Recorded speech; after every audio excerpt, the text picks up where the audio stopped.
Good morning. Yeah, everything's gonna be fine.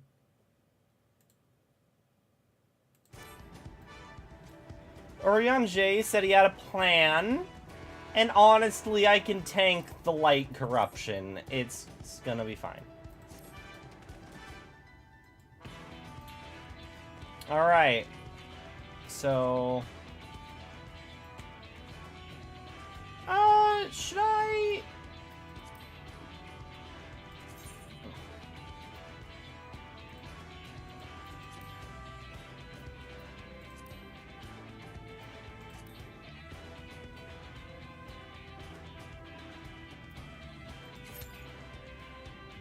Eh, 15 minutes. Let's not.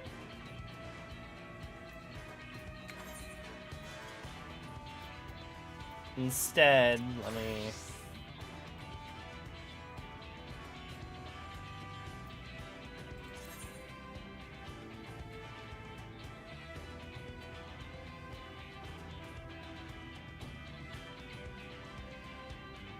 Okay. So I just get a larger fairy now? Or not, I guess. Okay.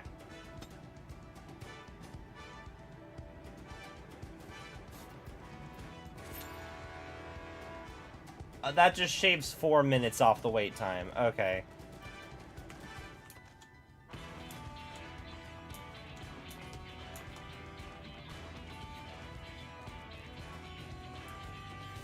Anyway, in my downtime, I, went and got all the ether currents. I just need to beat Lord Vothry, and I'll have this one, and that's it for Shadowbringers.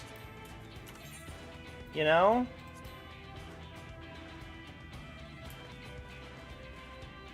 Like, it's interesting that there's another area here, but I'm guessing they must have just added it, like... They probably just added it in Endwalker or something, because this is all of Norvrant, and we've already saved all of it. So...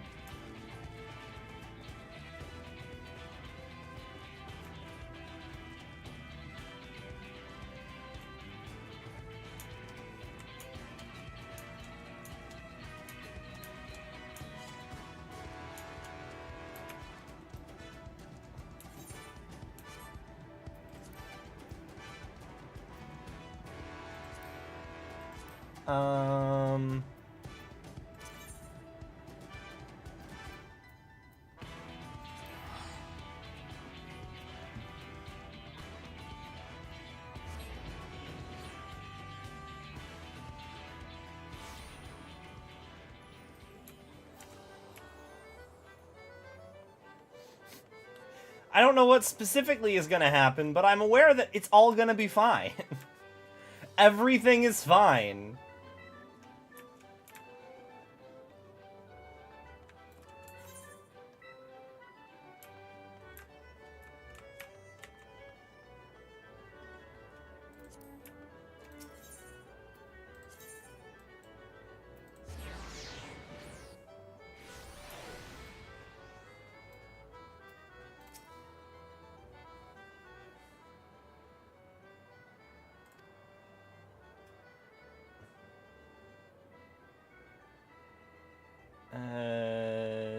Play Dome and Mahjong.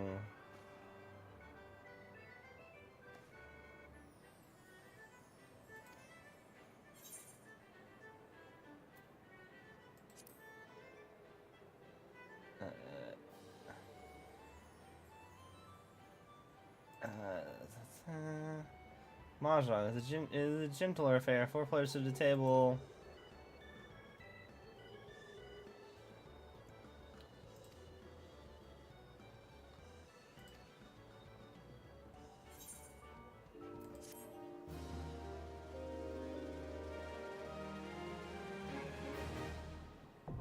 Yeah, I've unlocked Mahjong.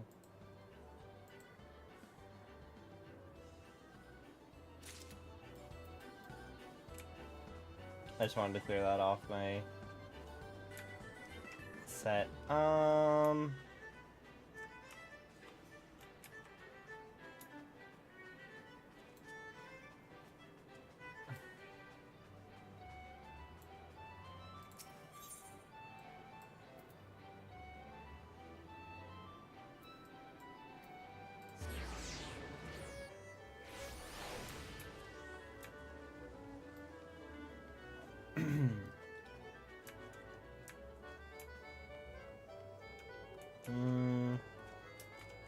already beaten all these people. I should do my daily cackpot.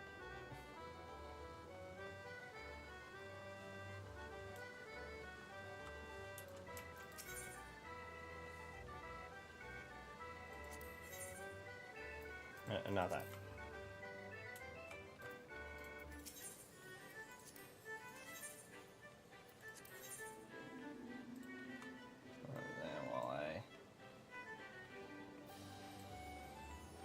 Oh, also I realize I can...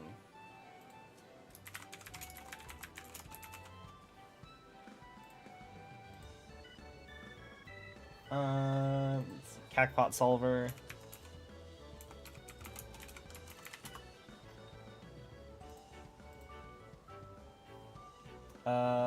Corner is 8. The middle is 6. This side is 4. And this one is 1. Which means that this one... Okay.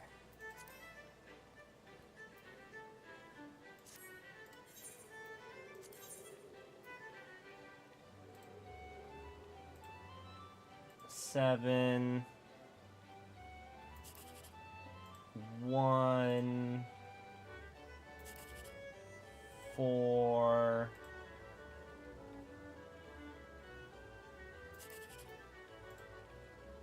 8 means the middle. Only 80.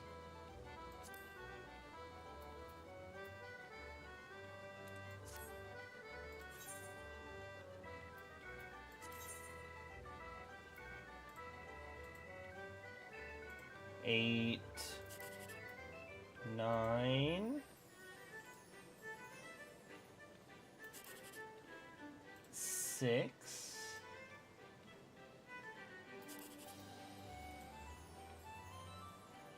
2.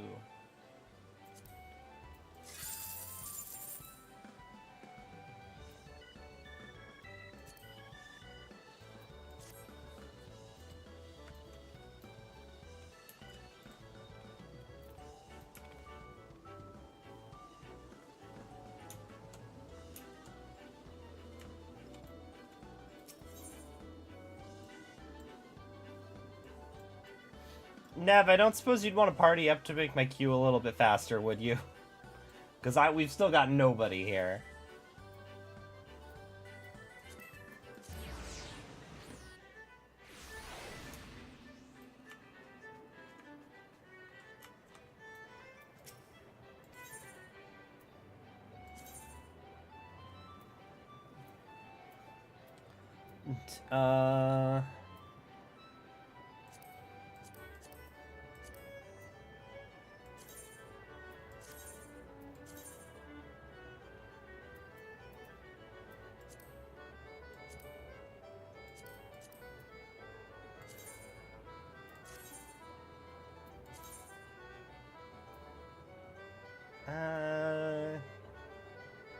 What number is...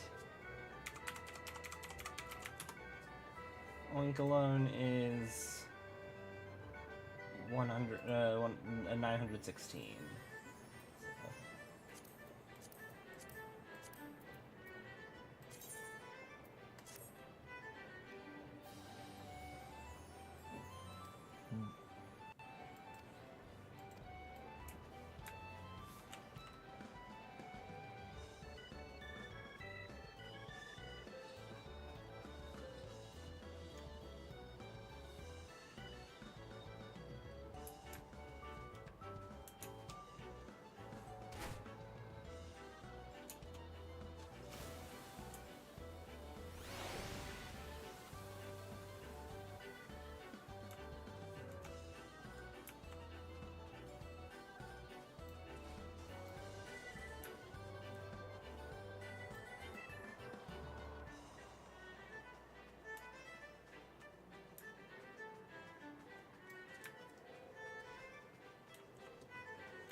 Okay, nope. I had a feeling. I was like, I can't do this.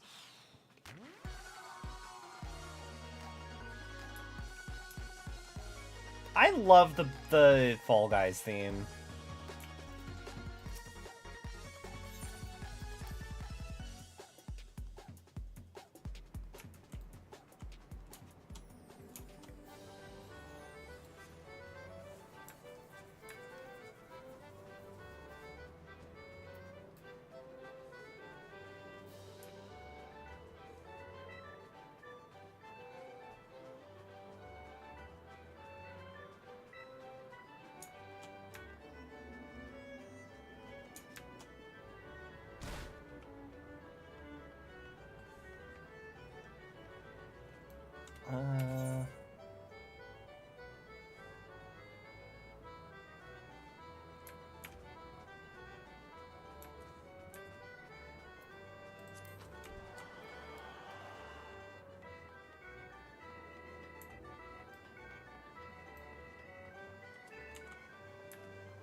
Damn it.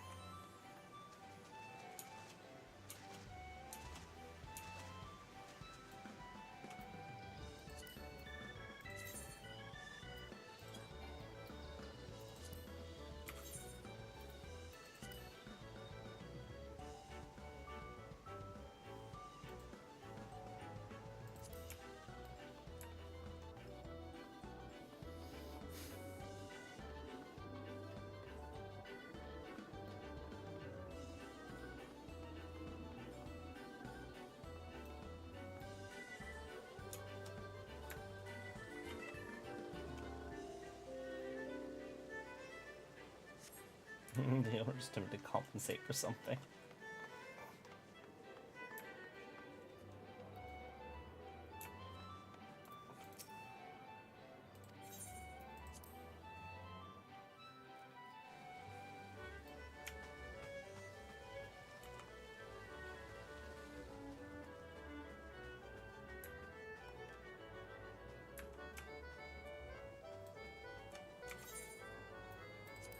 Yeah. Just let me know when you're on and I can add you.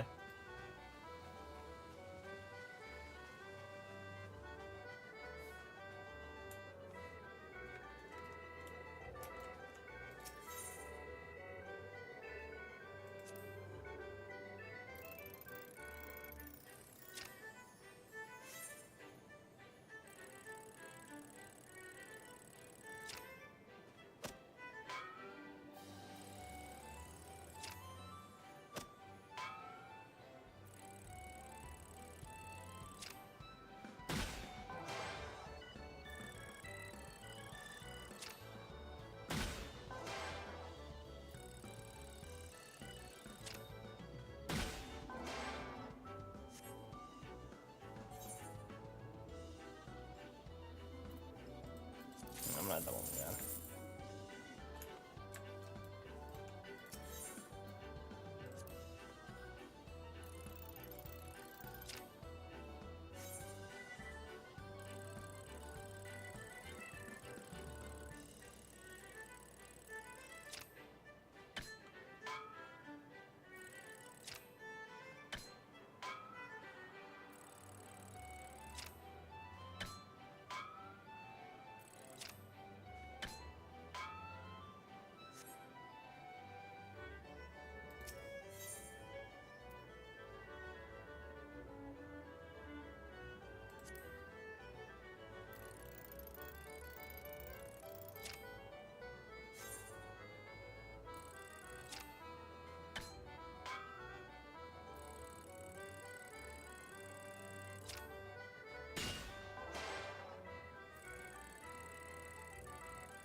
Dang.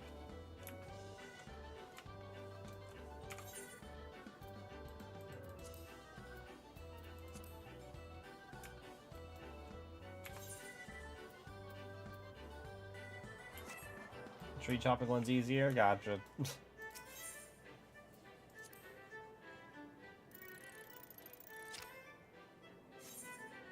What does the marble actually do? Like, should I be aiming for the marble? Or should I be aiming for the...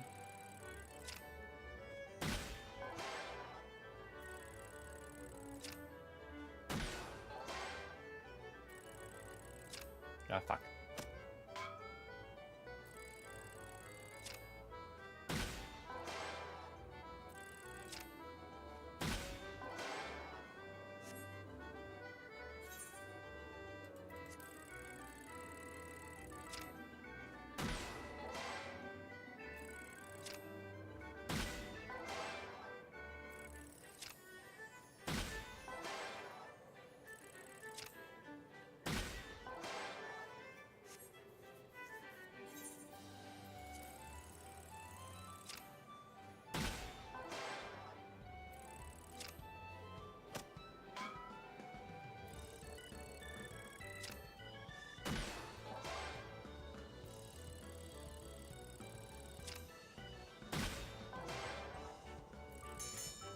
Ah, damn. More tokens, but it's faster. Okay.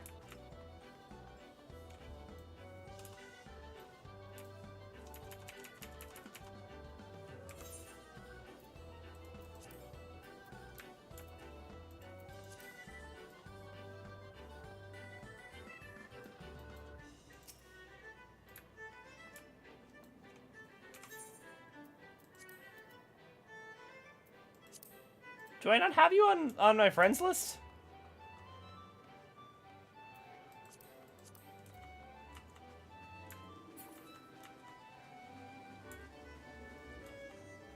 What is your username again?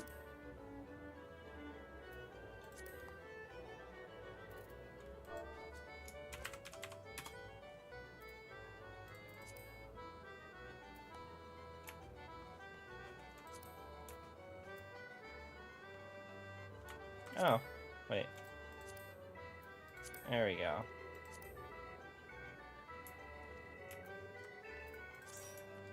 There we go.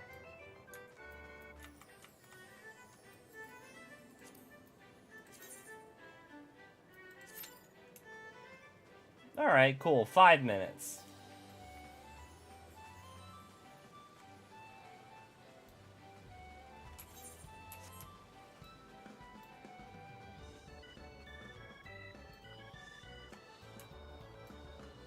Let's try it again.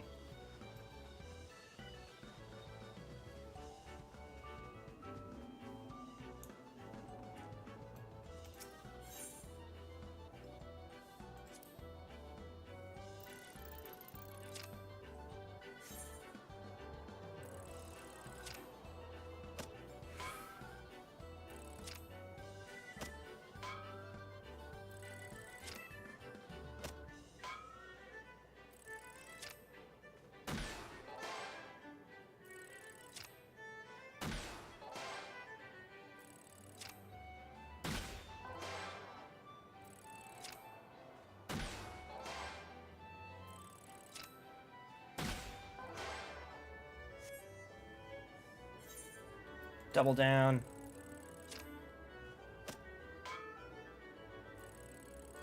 Fuck. Damn it.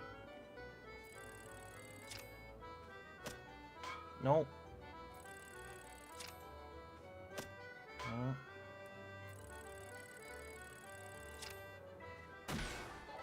Okay. Fuck. Okay, that still counts.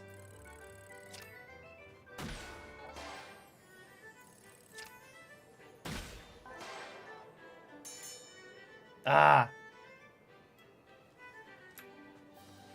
Who needs to double down? I should just be doing the actual thing.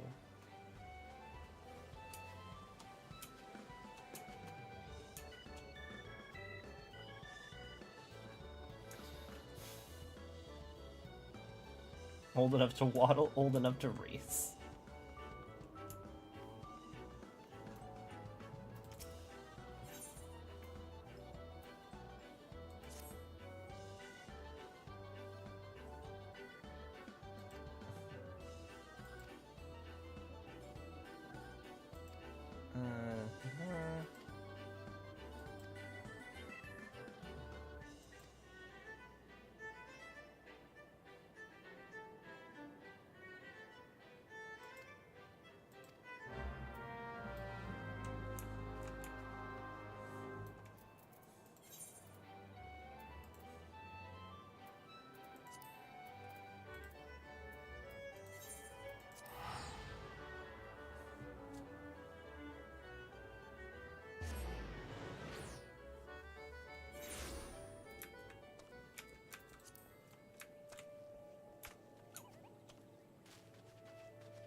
Change fates in Endwalker zones. Hello to increase mount speed. Super helpful. Well, I can't go to Endwalker zones yet.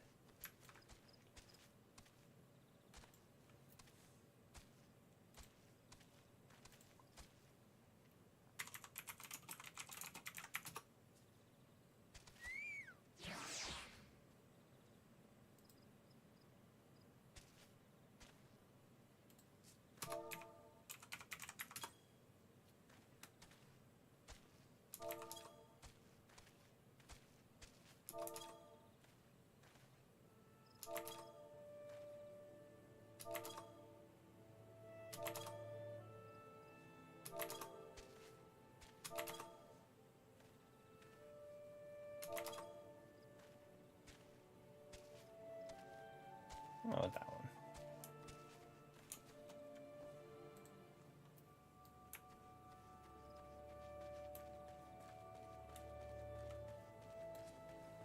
Good to know. So I said that I wanted to do Endwalker on one of my alts. I'm realizing I could also just do Endwalker. I said I wanted to do Dawn Trail on one of my alts. I'm realizing I could also just do Endwalker on one of my alts if I wanted to.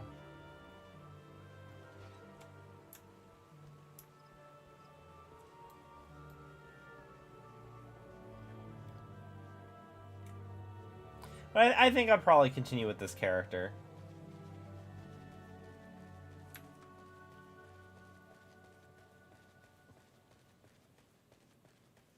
And perhaps in my spare time go through Endwalker stuff.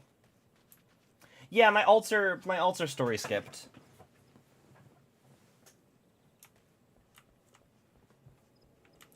Yeah, but I like being I look. Sometimes I am Twink Catboy energy. Other times I am Bara Cat energy. And other times I am Small Guy energy. And I don't want to have like 10 bottles of Fantasia on me for whenever I want to swap. Also, like my alts are also based off of D&D characters I've had.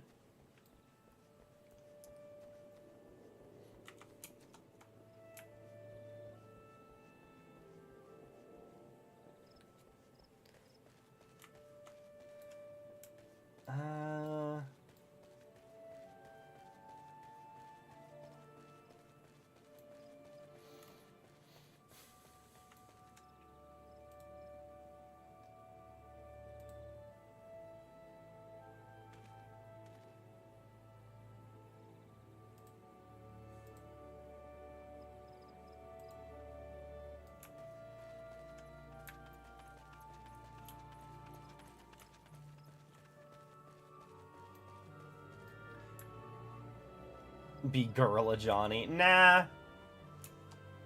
I'm content being Gaia Johnny.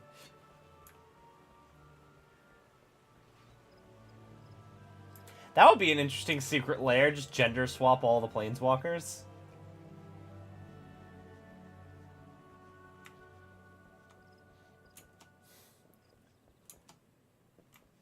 Gender swap all the planeswalkers and also include Nico, who has no changes to them.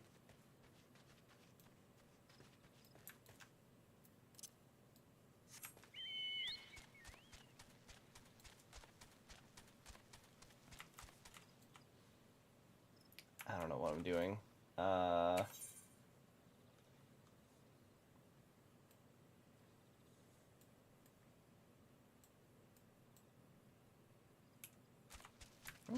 I guess I'll continue down the Racing Chocobo quest line because I haven't unlocked it.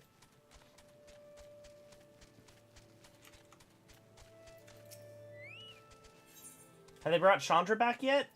Chandra was in after March of the Machines.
I'm registering. Okay, cool.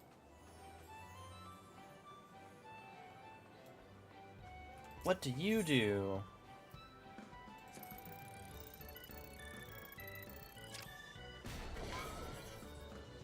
What do you mean weak?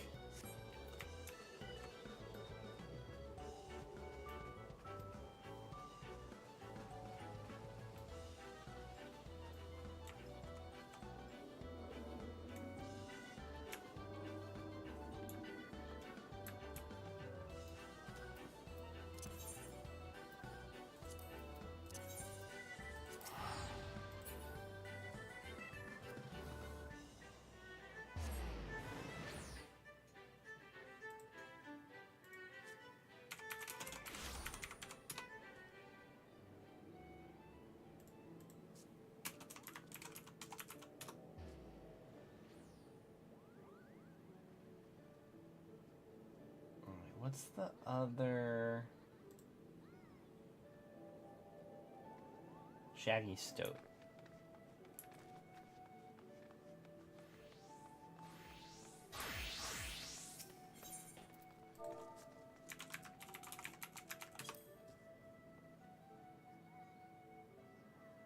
Oh, Shoat.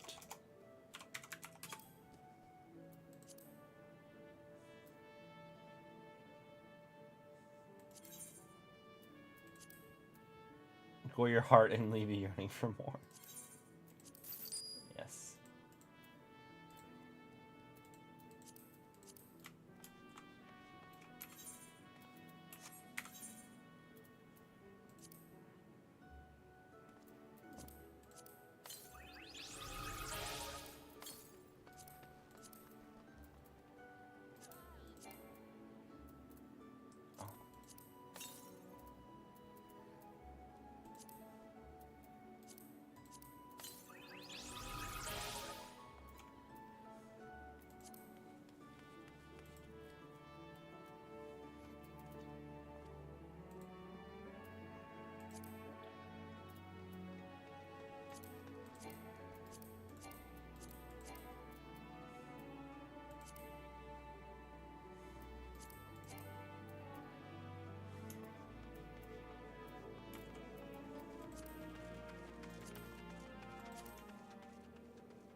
I have never seen Limsa this quiet.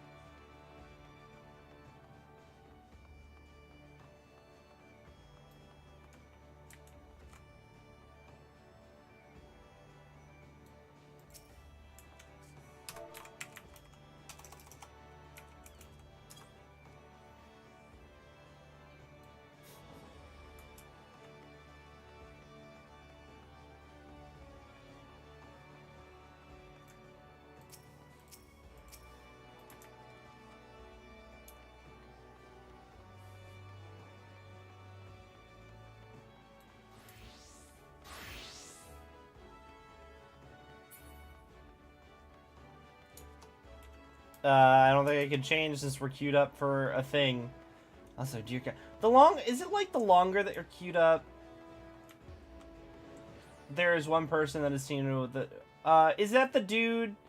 He, like, dresses up as the one, guy from the To Catch a Predator? It's like a rogue den. I think I've seen screenshots of it. There was, like, 20 of them, and they were all lined up.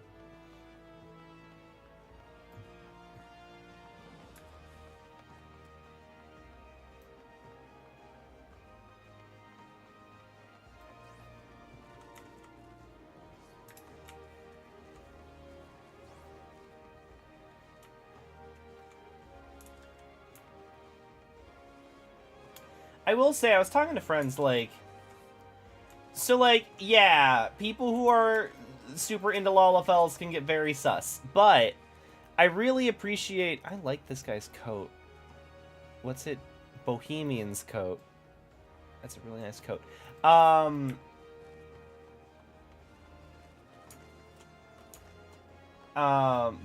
the... I was going to say...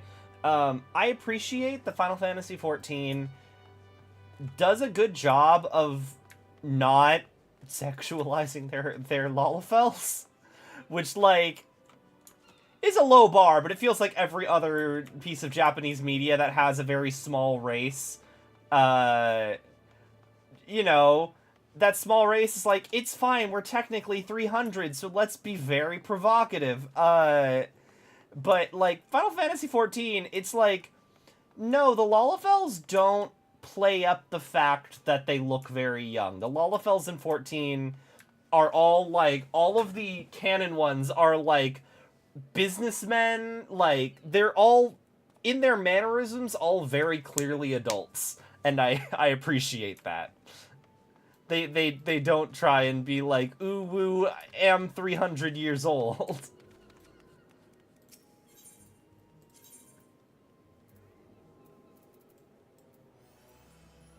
Is there anybody I can play triple triad?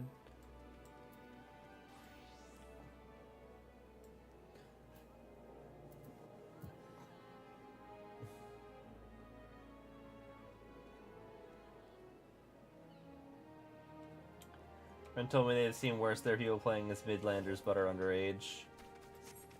As in they're pretending that they're yours, but they're just a kid.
Damn.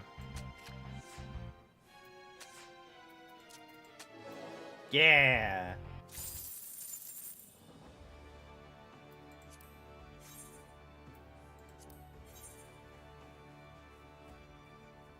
Yeah, no, Lollifells are gremlins of evil.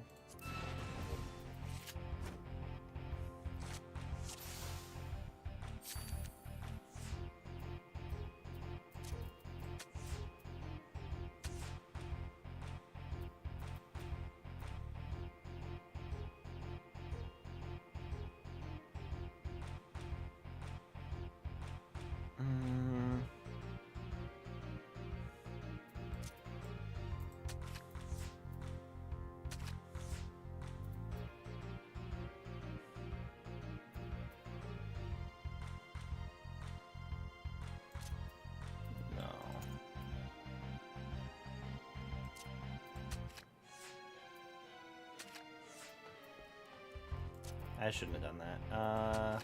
Over here? There we good.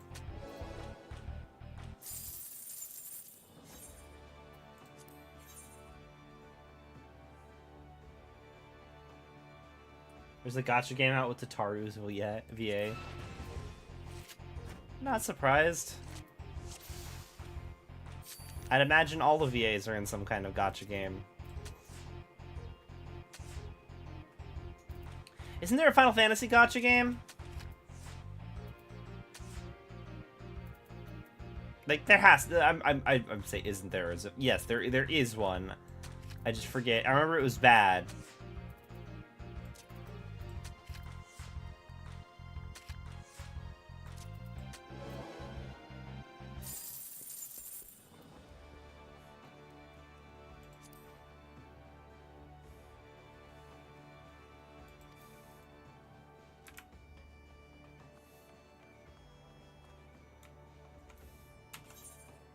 I remember there was one that was considered pretty bad. It was something Brave. I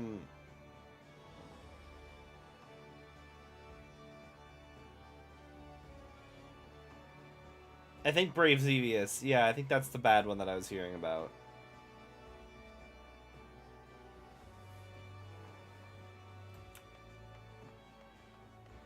God, we are still waiting.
There are no triple triad. There is triple triad here.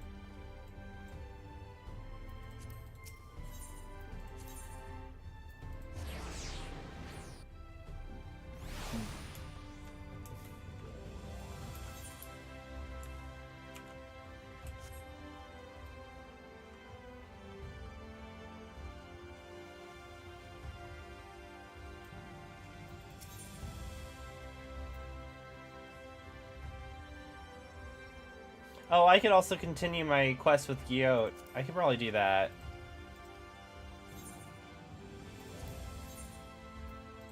First, let me beat Gilnerd.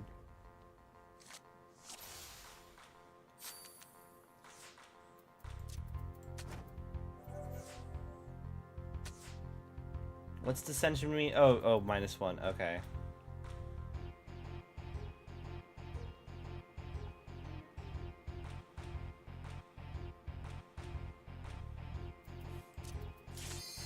Oh, we're good.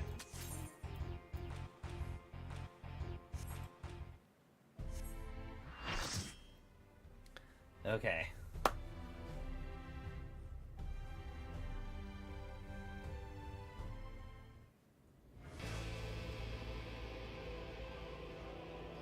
I'm surprised he can walk downstairs. Are you so determined to die? One last chance, villains! Bow down and acknowledge your king! Your god!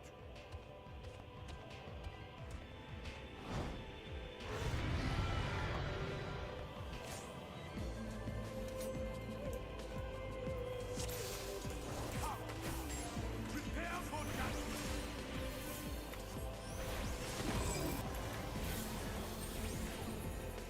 This will be a mercy.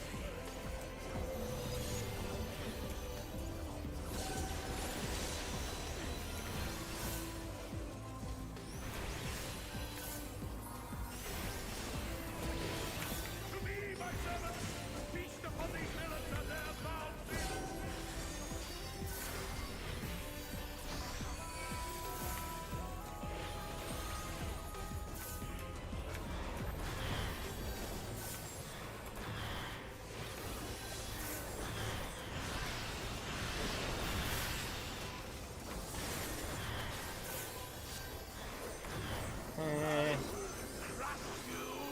Oh, you won't. We're good. Fine if you refuse to die. I will strip you of the illusion of will.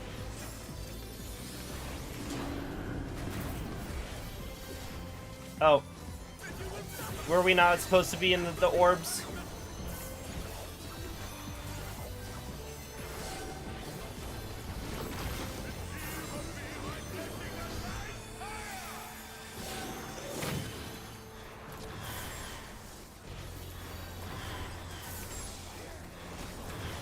So many particle effects.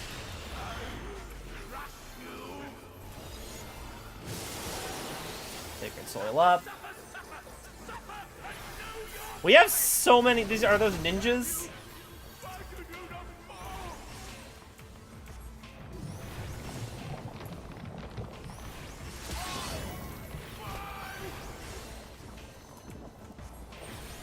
Oh yeah, this is wing saber.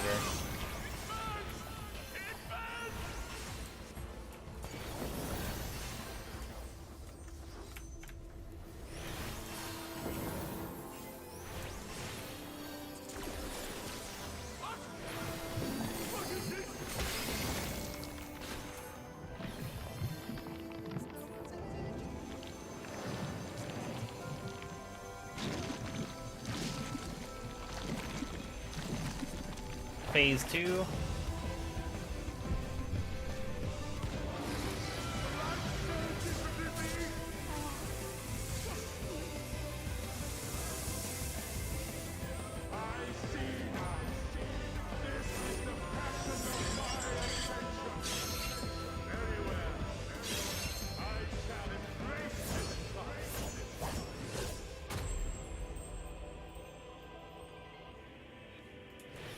Oh no, he's hot!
Oh, fuck.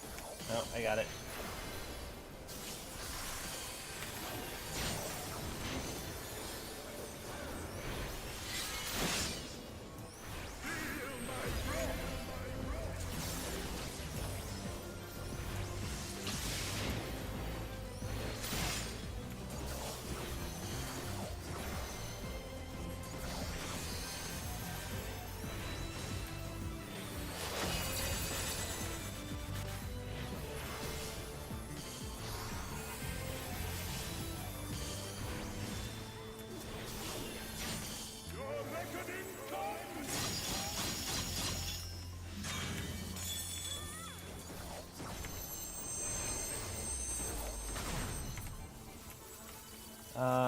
This one.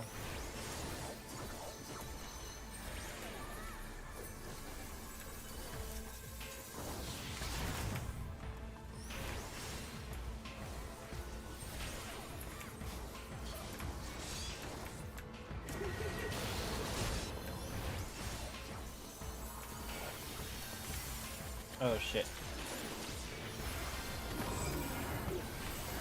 Nah.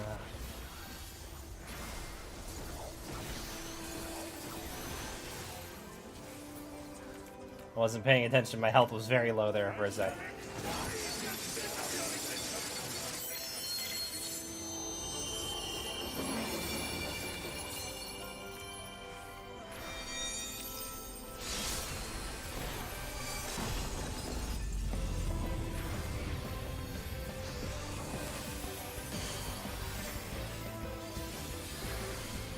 Love everybody.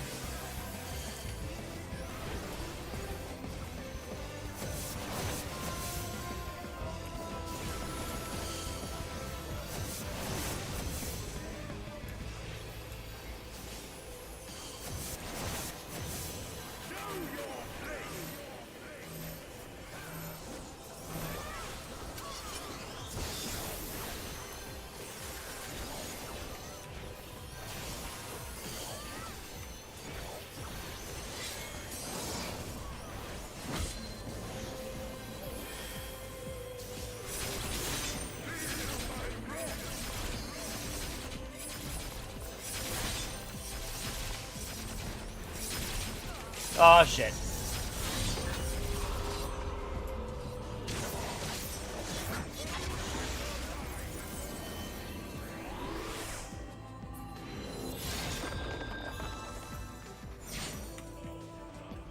Very.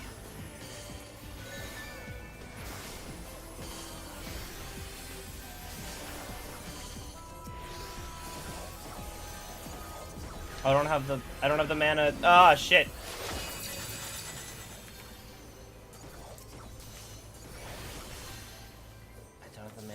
I don't have the mana to heal him right now. Oh, he's up. Okay, cool. But I am all powerful.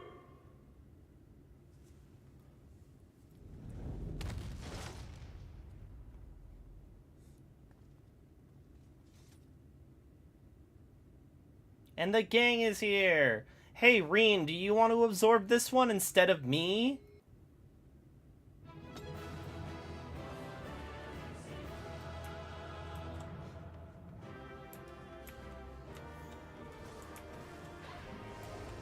Finally, all the Light Wardens are gone.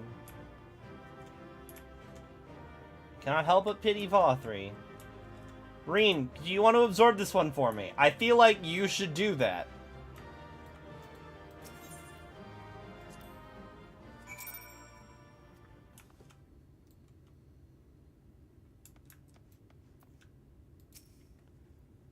Is that Vothri? It's finally over then. Now night will return to all of Norvrant, bringing salvation to both of our two worlds. Several cutscenes will play in sequence. It's recommended you set aside sufficient time to view them in their entirety. Should you leave the area, you may return here by speaking this. Yeah. Alright. Don't even talk to the other NPCs? Shit, I forgot. I could have talked to them. Oh well. Why am I cast out?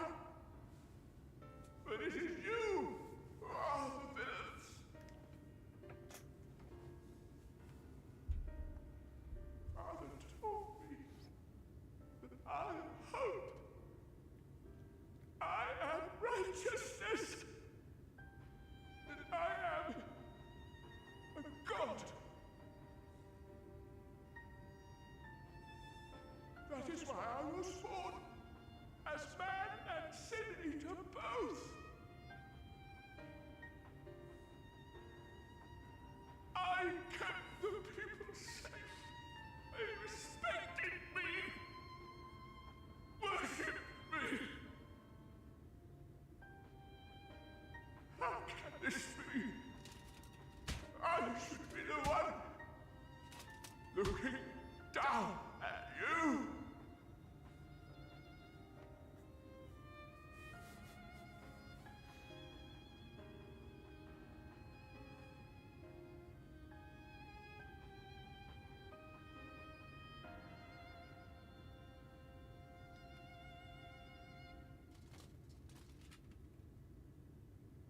Help me, damn you! I am your god!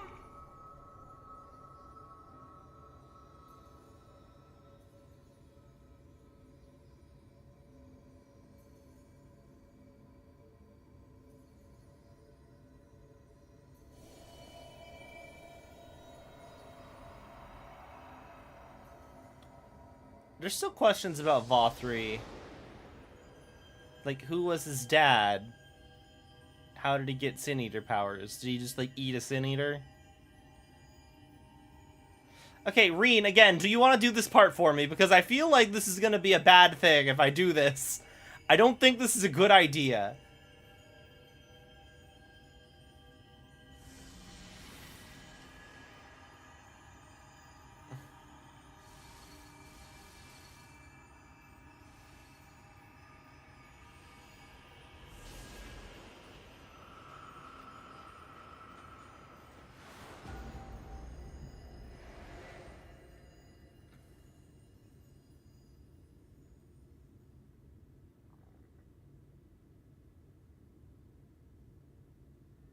Look, the sky.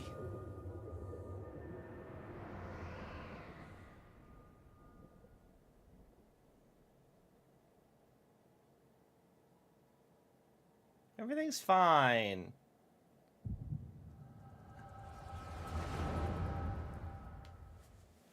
Alright, just a plot headache. It's fine.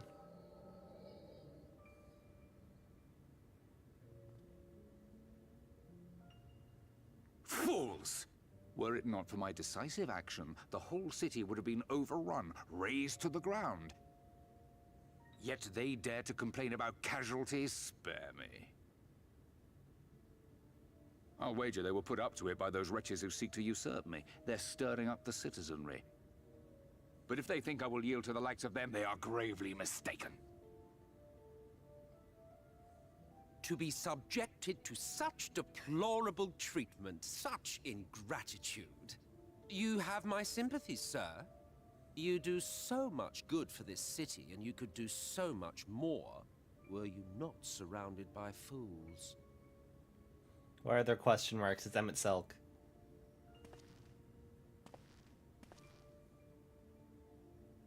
Right? Who are you? You're not supposed to be in here. My apologies for the intrusion, but I come bearing a proposal. One that will ensure the longevity of your reign.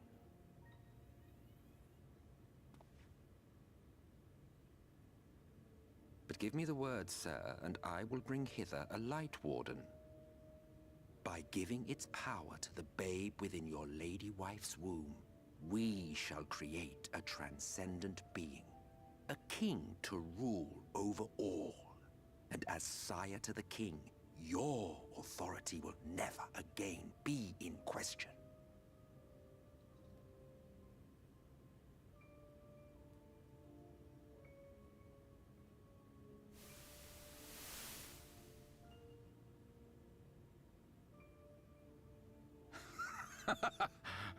Amazing.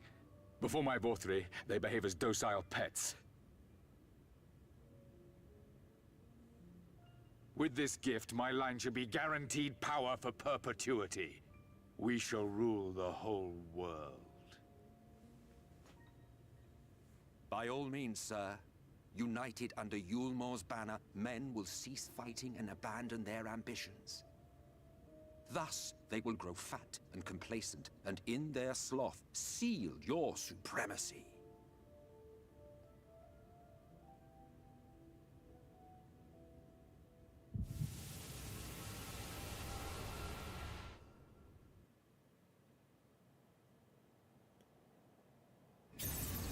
Oh.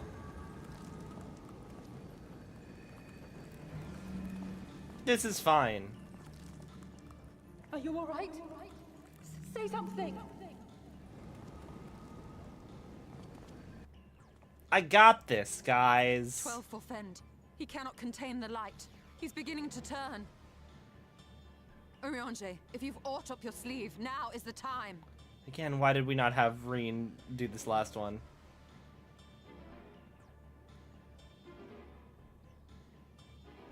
It's changing back.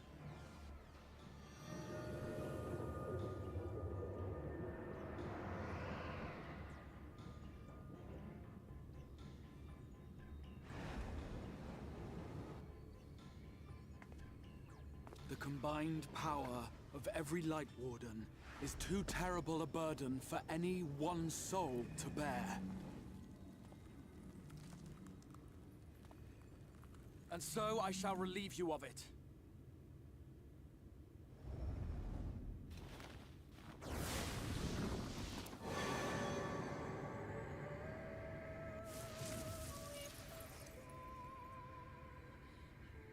Exarch, what are you doing?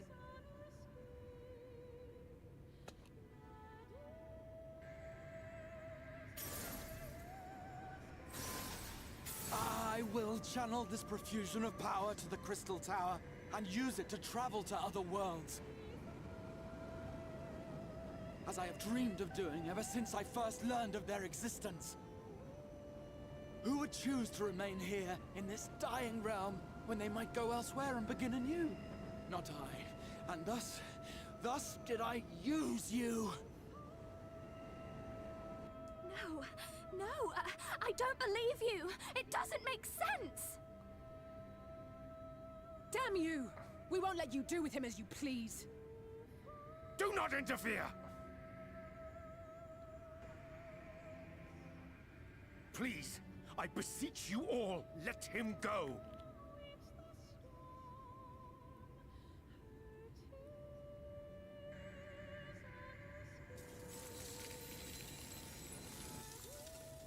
You knew of this, Eorzea.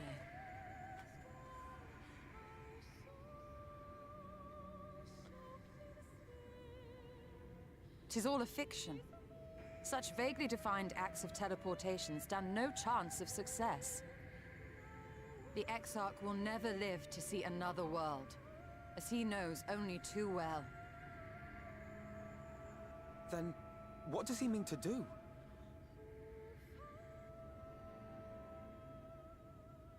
He means to take the light with him into the rift, where he will die.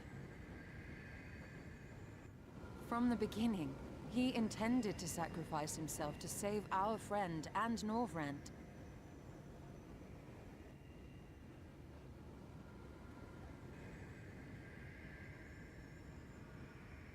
At journey's end, an opportunistic thief makes off with the hero's prize. A paltry way to end a chapter, I concede.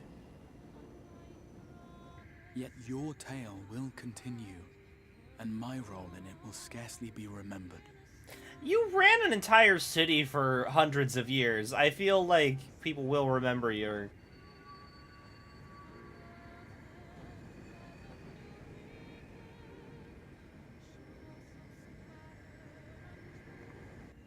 Worry not. Whatever should become of me, I will be happy and free, safe in the knowledge that I have played my part.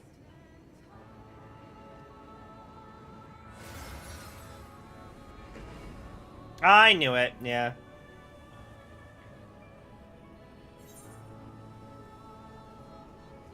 Call him by his name. I played the Crystal Tower.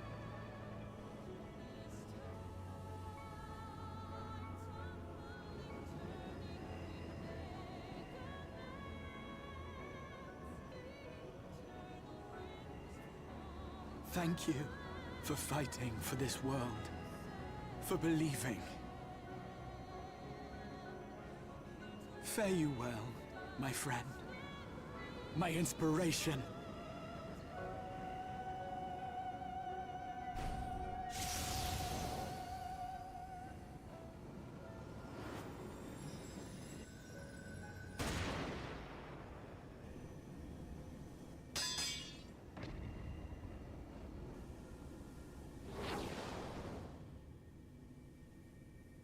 Who shot him? Oh, Emmett Selk.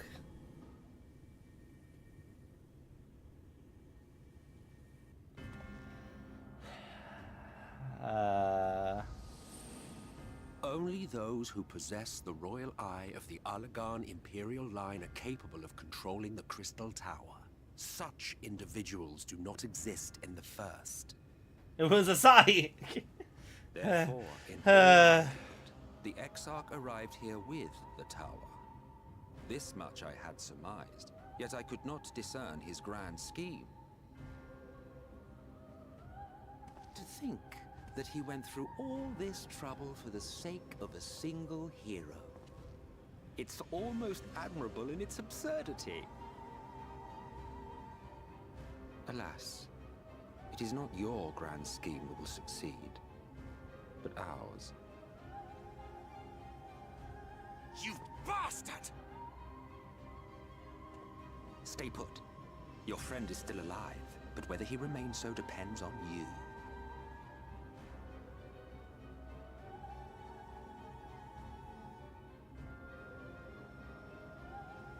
What a disappointment you turned out to be. I placed my faith in you, let myself believe that you could contain the light. But look at you now, halfway to becoming a monster. You are unworthy of my patronage.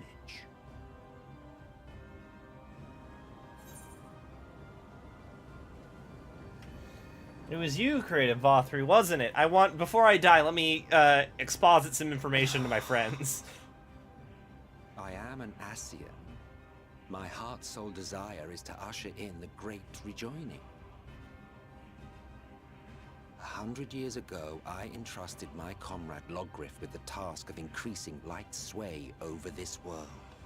This we sought to do by manipulating heroes. When that failed to achieve the desired result, I created Vothri. Thanks to your meddling, that too has ended in failure. What was your true purpose in approaching us? By your 12, boy, have I not told you before that everything I said was the truth? You were specimens by which I might gauge man's potential as You it meddling stands. kids. I genuinely had an interest in you, genuinely considered taking you on as allies.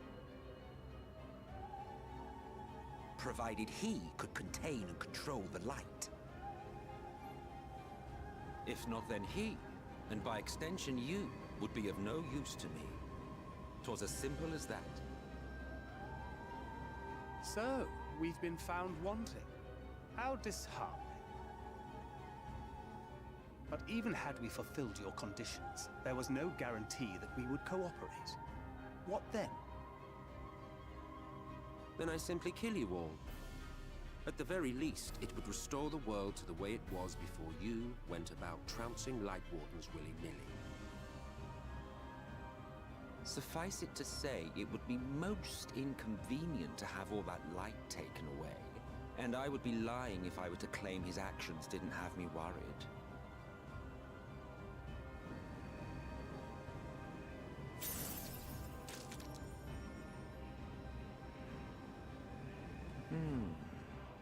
You still retain your form and your senses, but you have all but become a Sin Eater. Whether you will it or no, your mere existence will serve to engulf the world in light. Those in your company will likewise turn into Sin Eaters, And in time, you will succumb to your base instincts and hunt innocents to feast on their sweet, sweet ether. Those few with the will left to fight may rise up against you. But before your absolute might, they will quickly know despair. There is no hope. We are finished. Mankind is finished. Ah, the irony. What Forfrey achieved through bliss, you achieved through despair.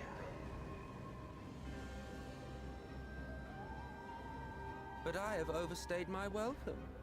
I shall look forward to seeing you bring the world to its knees, hero.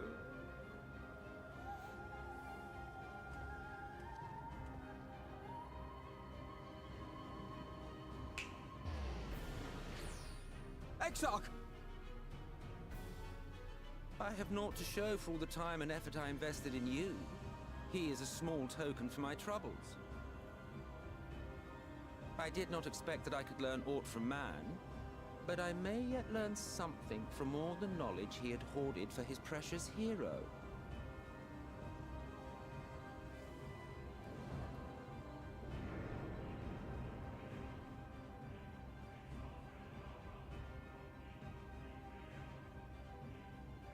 I pity you, I do.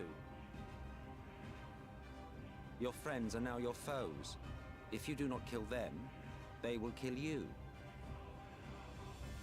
When it all becomes too much to bear, seek me out at my abode in the dark depths of the Tempest. There, you may complete your descent into madness with some dignity, far from prying eyes.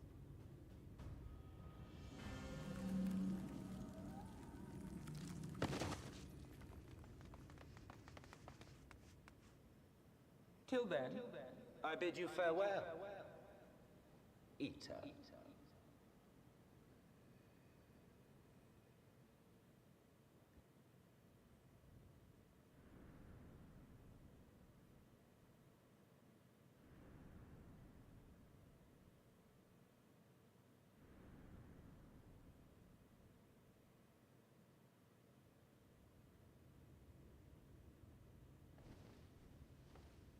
That was all a dream.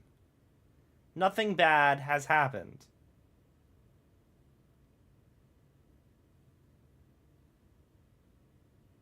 Ah, finally.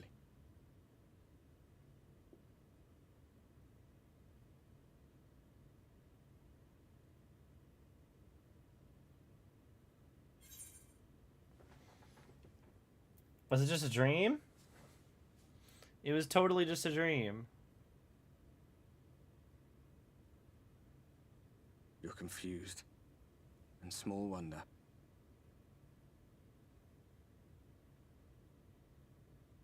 After you collapsed, Emmet's self vanished. Then Reen did what she could to stay the raging of the light within your body. Thanks to her, you're still you. But she's only delayed the inevitable.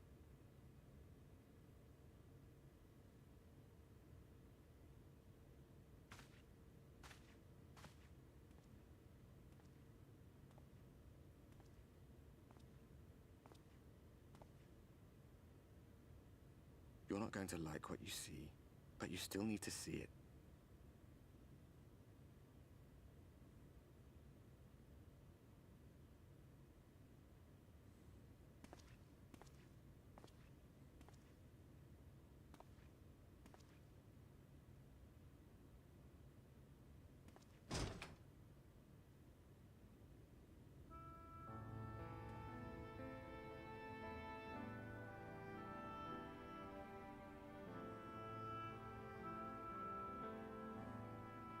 It's like this all over. The whole of Norvrad is shrouded in light again. And it's because of you, and the power you absorb from the Wardens.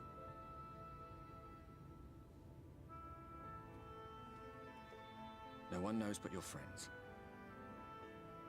When they carried you down from the mountain, they told everyone waiting below that they didn't understand why the light had returned.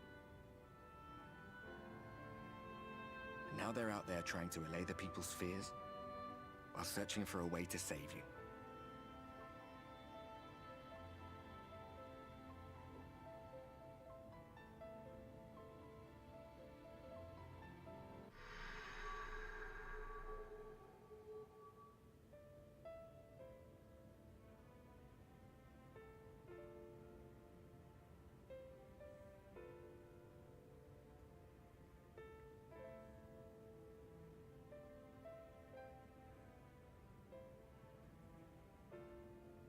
If you're well enough to be up, you're well enough to get some fresh air.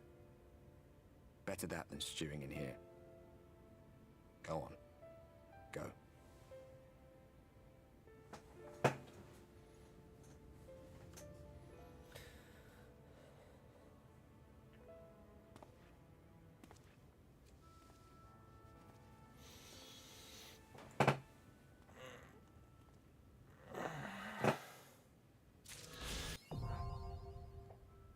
Yay, Calusia Aether current attunement complete. Well, so solution.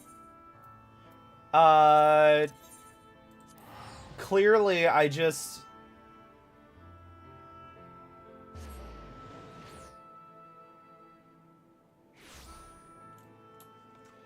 there. See? I'm no longer in Norvrant.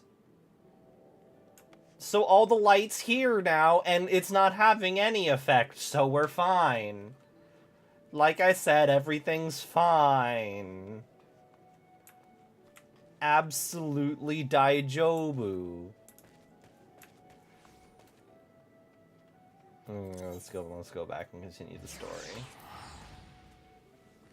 Why don't I just, like, go to the void and die? I'll just die in the void. And then, like, that would make the void stop being the void because it's all darkness. And then maybe it'd just be the 13th again.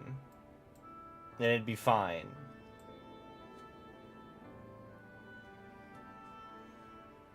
You can actually go talk to Tataru? Okay, hang on, I want to go talk to Tataru.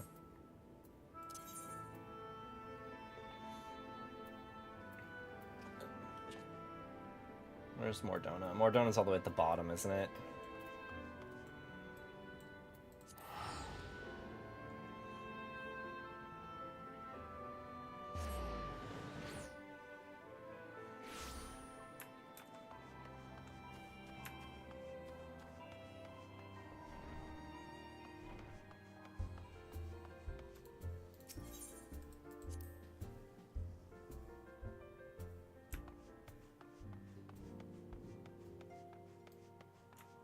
Hey, Tataru!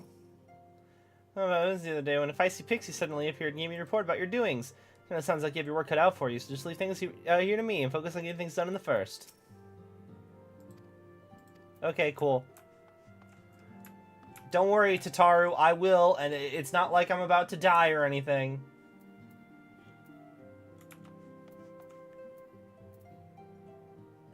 Everything is daijobu. Also, let me...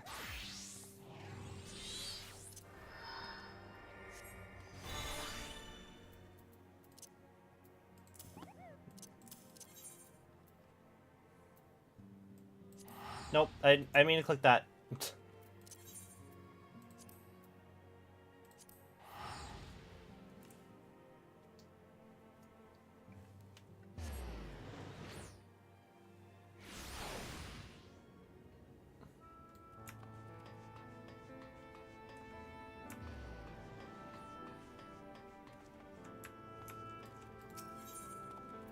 Ethernet.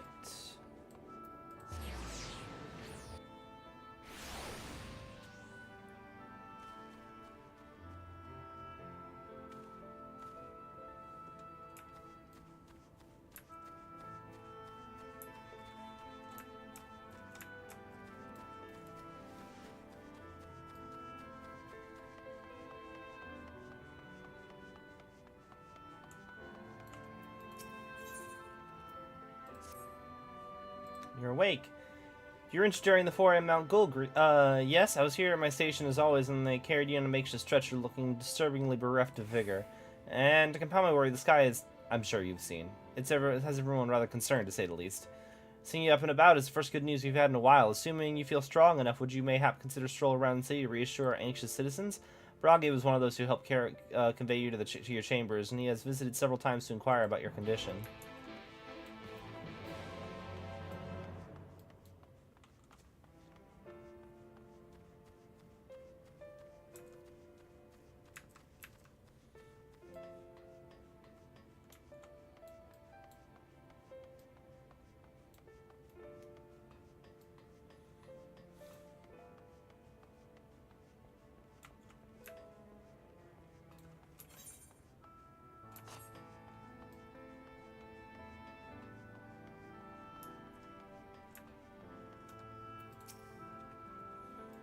Gets back from the dead.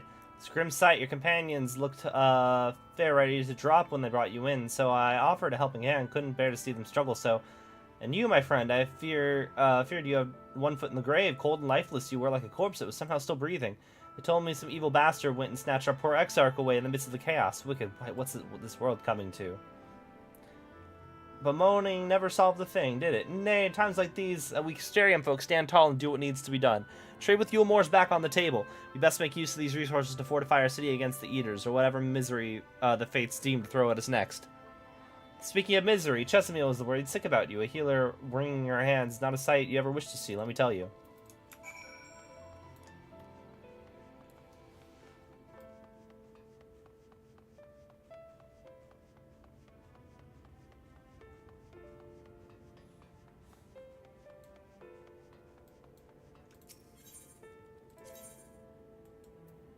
Oh. We're already here.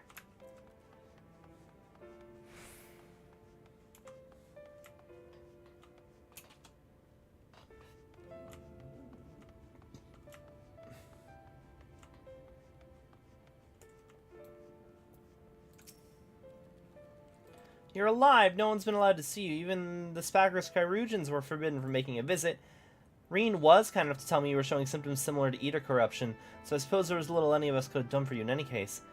As for your companions, they have been rushing hither and yon seeking a cure for your condition. I worry to see their faces grow ever more haggard every time they pass through the Crystarium. I shall let them know you're awake, and when they come to see you, sweetie, please do to convince them to rest a bit. It won't be helping anyone if they all collapse of exhaustion. And your own Moren has been a little bitter, I'm afraid. He hasn't left the cabinet, too busy with his nose buried in one dusty tome or another.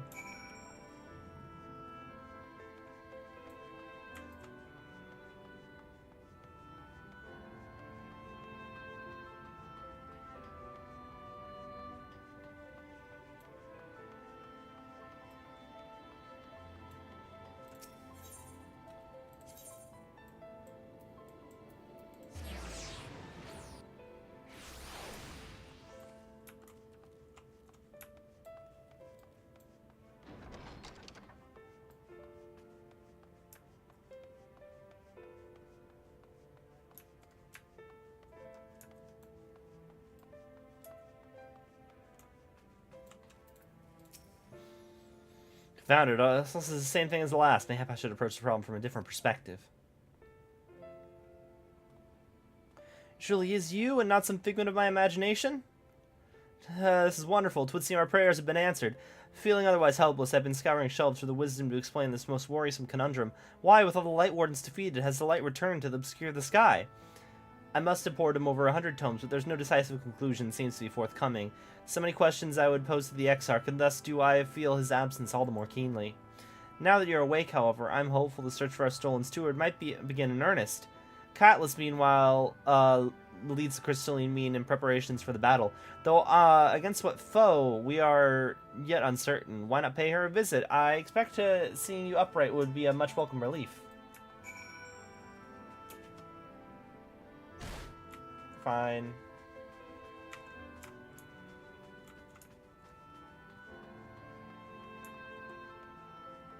I did a bit of the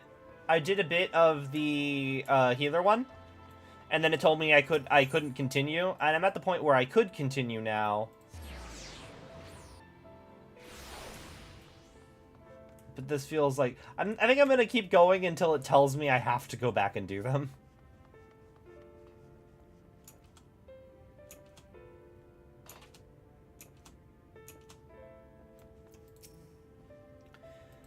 Alive and well, I see. You gave us a proper fright. You know what? Not a day's gone by that I haven't heard folk worrying about what's become you or the Exarch. Anyway, I'm glad you've recovered enough to stand. You're not planning on striking out straight away, though, are you? I was hoping to have a better look at your equipment. If we had been able to provide you with better weapons or sturdier helms, maybe you would have won the day and the Exarch would still be here. As such, we're keeping busy consulting each other on new forging techniques and designs and the like. If you could stand a moment, I'd like to assess your gear we're trying to improve.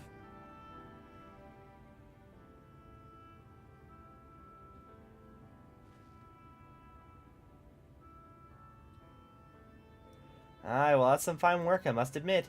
Wouldn't be impossible to make something better, but we'd sure need to experiment with different patterns of materials, and I'm not sure we have that kind of time. Sounds like a challenge he would enjoy.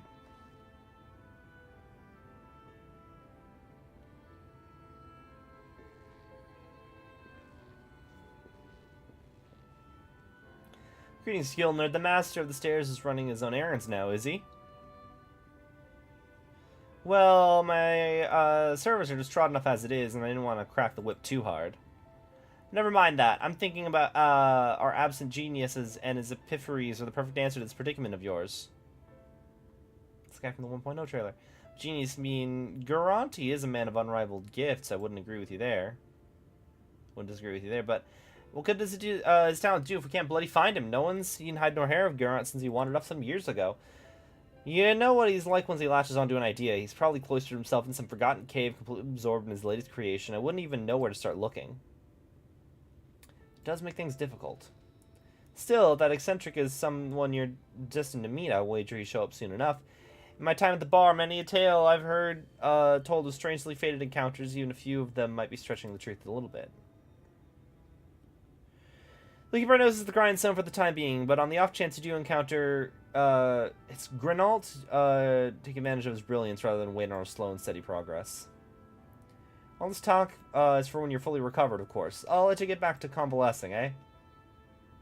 Before that, you're actually the reason I came over here in the first place.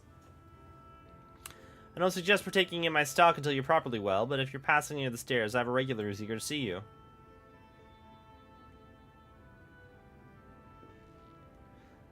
I'd best be getting back. Just because the world's coming apart, it seems, doesn't mean we have to follow suit, now does it? You're here. We can't forget the heart upon which the city was founded, or the Exarch might not have much of a home to return to.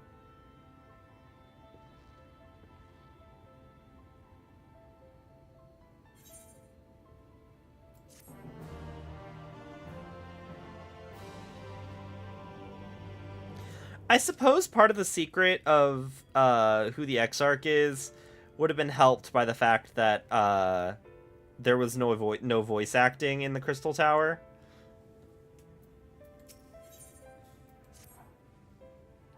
Are you alright?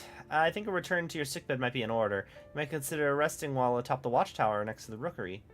This damnable sky doesn't make for the most soothing scenery, but the Exarch often liked to stand there and feel the wind upon his face.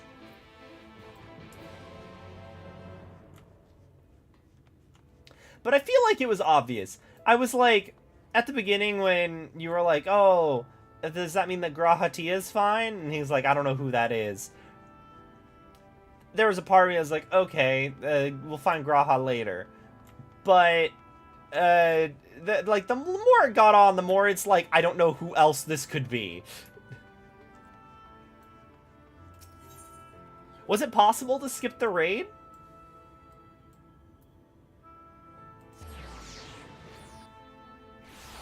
They didn't make it so you had to do it before starting Shadowbringers? I guess the fact that... I guess if they did that... I guess if they let you skip the raid... No, I guess making the raid mandatory right before Shadowbringers does also kind of give it away, you know?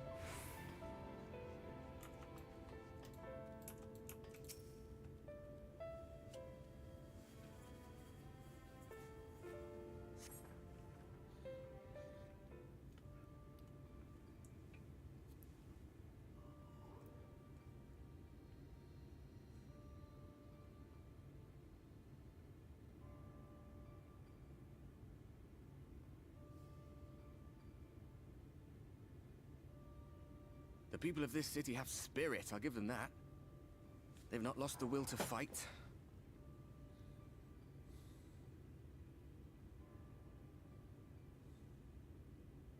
I can imagine how torn you must feel, looking at that sky. Knowing what it means to everyone. And that you're responsible.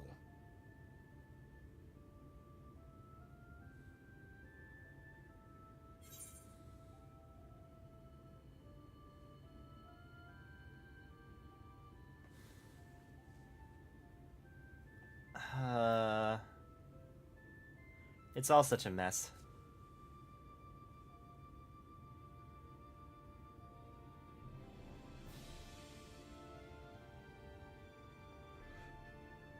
Aye. An all too familiar one. Here you stand alone, expecting no one else to bear the burden for you.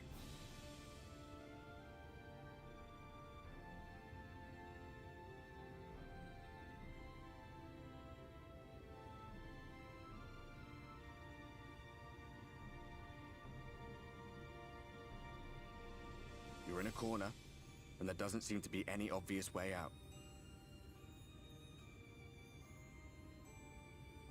But that doesn't mean it's over. However hopeless it seems, you haven't lost yet.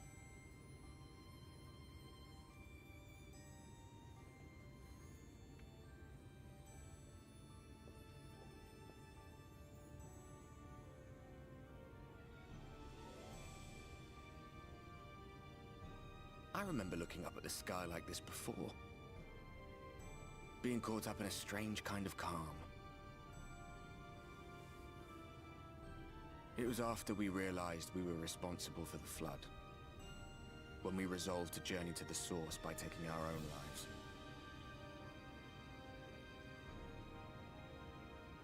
One last sacrifice.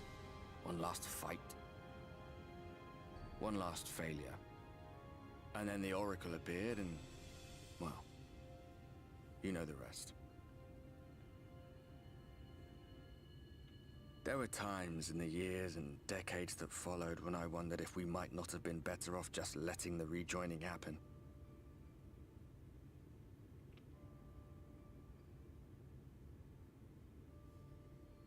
That we'd made one last mistake. But seeing that giant Talos stir to life cured me of any doubts I still had. Always we took the burden of fighting upon ourselves. That's what heroes do, isn't it? So we never had the chance to see anything like that. Our people coming together as one.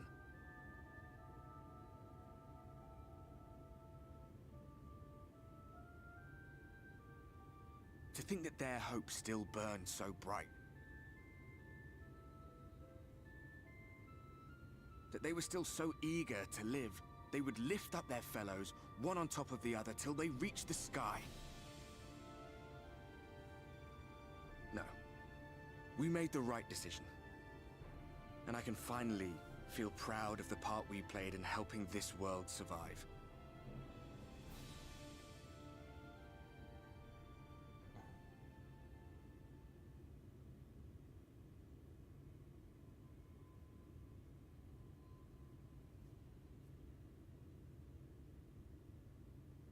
Well, come on then.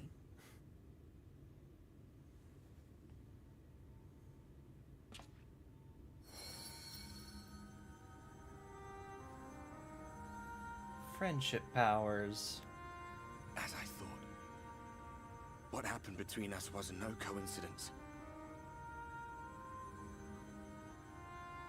My story may be finished, but the fates have gifted me a minor role in yours.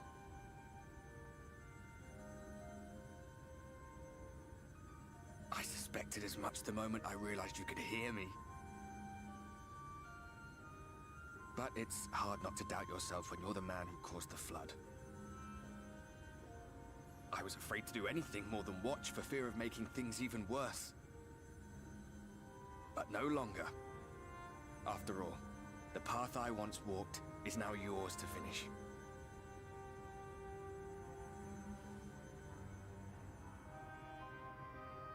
He's real now! No, he's not. I thought the glow was... cast my lot with yours. The glow was gone for a second. I was like, I thought he absorbed it and became a real I'll man. be right there behind you. If you lose control, I'll do my best to stop you.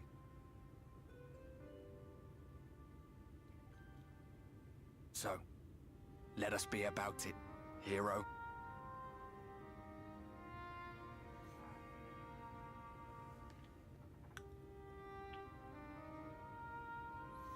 I thought he was, like, absorbing the light and it made him real. You were up here all alone, brooding and fretting and wallowing in your woes.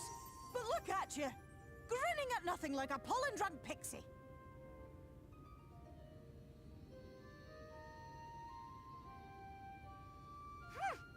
Look at what you've done to your ether. It's a mess. And you have cracks running all through that pretty soul of yours. My poor little sapling. Whatever am I to do with you? Oh, does he have to, like, crouch down to fist bump the Lalafell? Shall I yield up my throne? You could claim it, cut ties with the mortal world, hide away in the castle.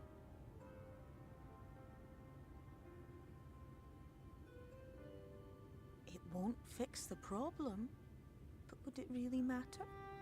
If any pesky heroes come calling with steel and magic, all of Eorzea will rise up in your defense. My crown and scepter are yours, if you want them.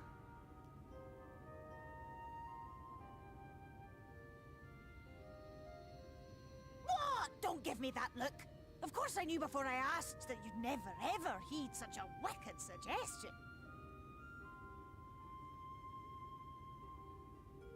And besides, what would become of my precious and ephemeral flower?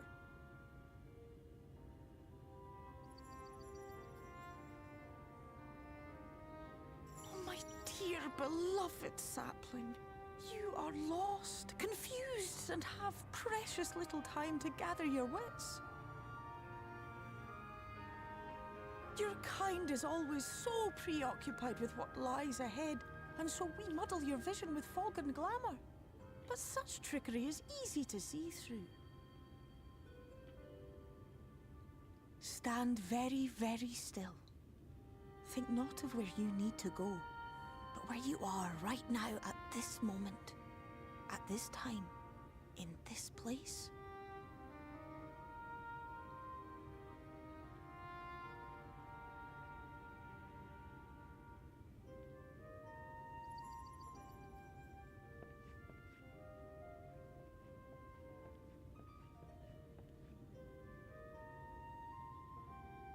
Our cairn of crystal. From shadowed hood he watched you go, his ruby eyes with warmth aglow.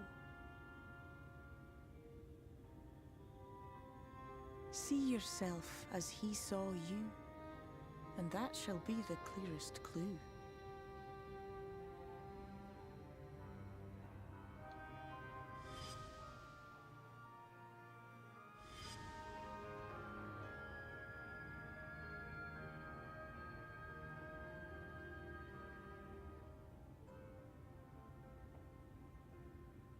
You stand in his garden, dear sapling. Ask his flowers what they know, and you will surely find an answer. But what will you do with it, I wonder? I'll be watching and waiting. Waiting and watching. It's become a stan.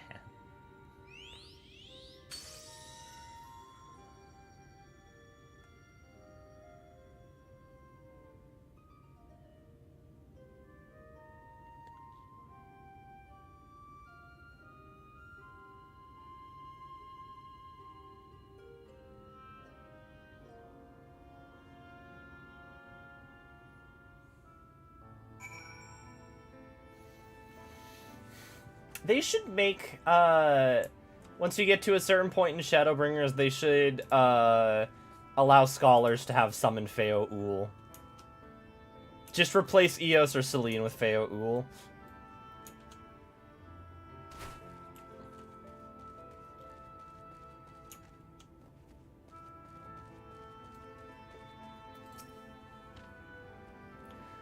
could see you on your feet so soon. Surely you've not come in search of an Amaro. When I know the Crystal Exarch, I'm happy to share, but I fear there will be no surprising revelations. In any city, as any in the city could tell you, he is a man of wisdom and compassion, and many untold secrets. But none can doubt his generosity. When the Crystarium was being constructed, he even allowed folk to plunder the tower for resources. He has imposed no restrictions upon us but one. No one, except the Exarch, is permitted to dwell within the spire. Many seasons past, a comrade of mine was bold enough to ask the reason why. The Exarch merely smiled and said, because one day the tower may vanish as suddenly as it arrived.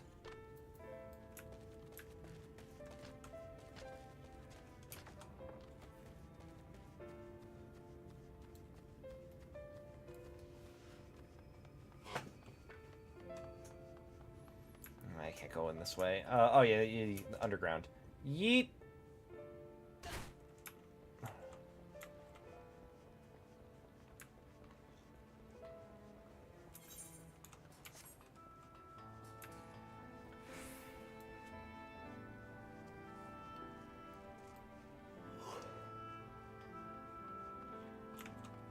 My leg!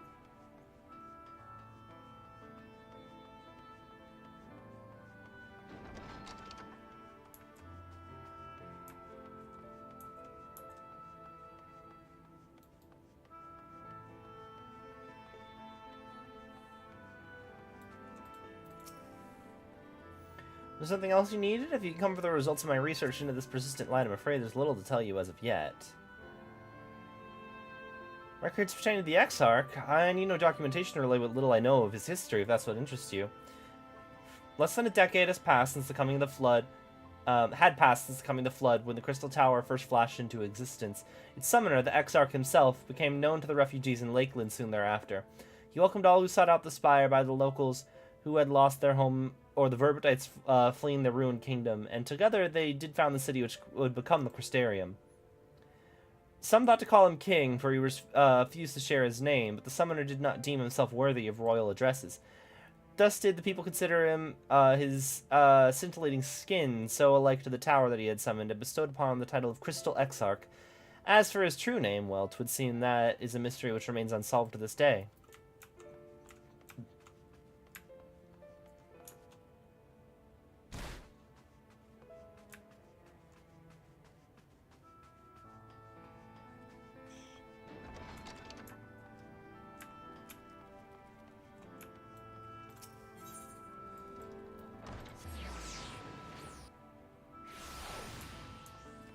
His name is Paul.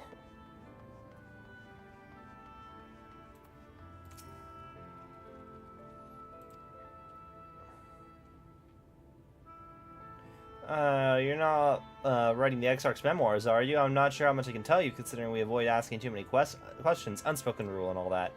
If anyone has fresh insights to share, it'd be Captain Lena, I'd say. She lost her parents to an eater attack not long after she was born, and the Exarch saw to her upbringing. Outward appearances aside, those two are like grandfather and granddaughter. I imagine the news of his predicament as her doubly hard, not that our proud captain would ever let it show. If you decide to talk to Lena, she'll be at her usual point at the Ascensor Gate.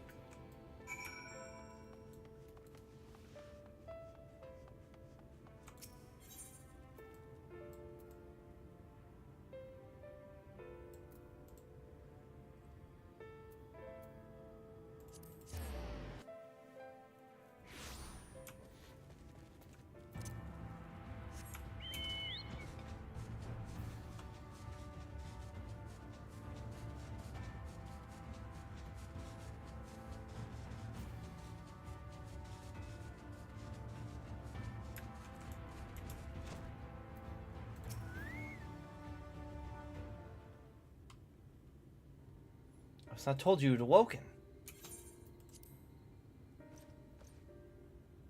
Welcome surprise. If only the Exarch was returned to us.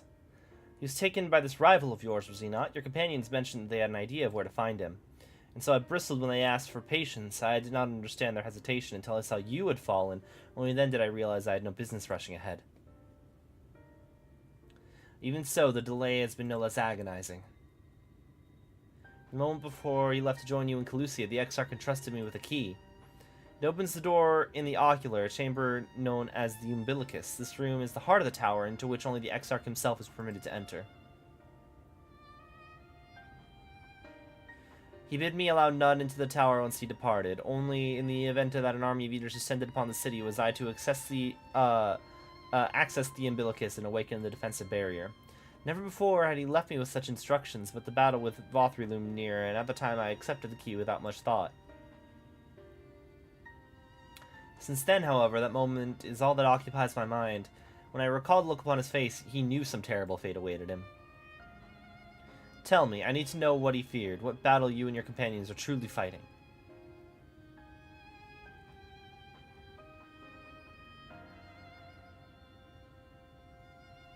Forgive me.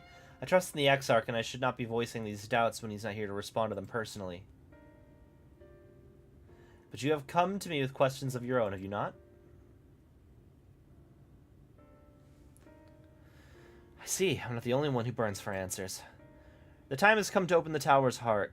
Though we do not face an invasion of eaters, I suspect the city will be in far more danger if you do not gain the knowledge you seek.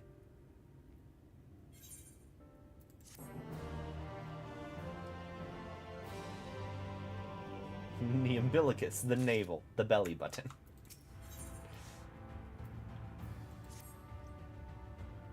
Meet me in the ocular and I will unlock the door within.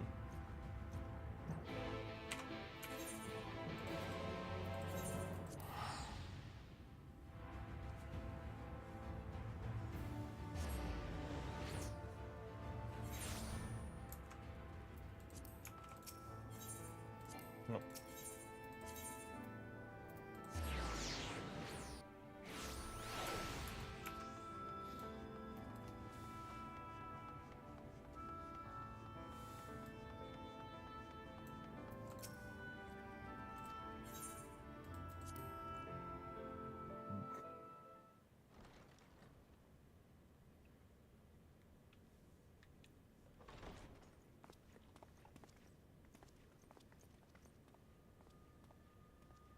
I have unlocked the door to the umbilicus. You are free to enter.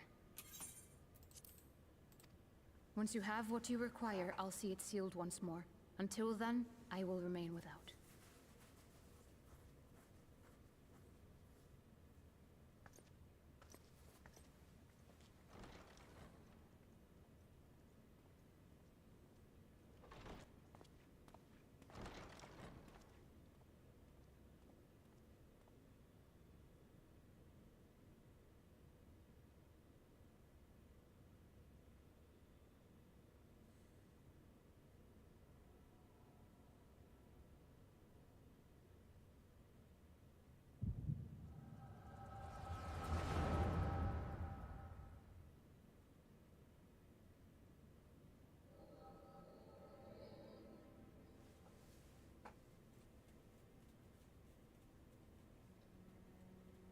A moment to collect my thoughts, I prithee. Thy true name is Grahatia, then? By thy claims, thou too art a native of the Source, though from an age beyond our own, when the 8th umbral calamity hath visited devastation upon our star. Thou hast, by subtle means, reached across the boundaries of time and space to unsow the seeds of catastrophe, ere its creeping vines drag our champion unto an early grave. In essence, yes. A difficult story to swallow, I am sure.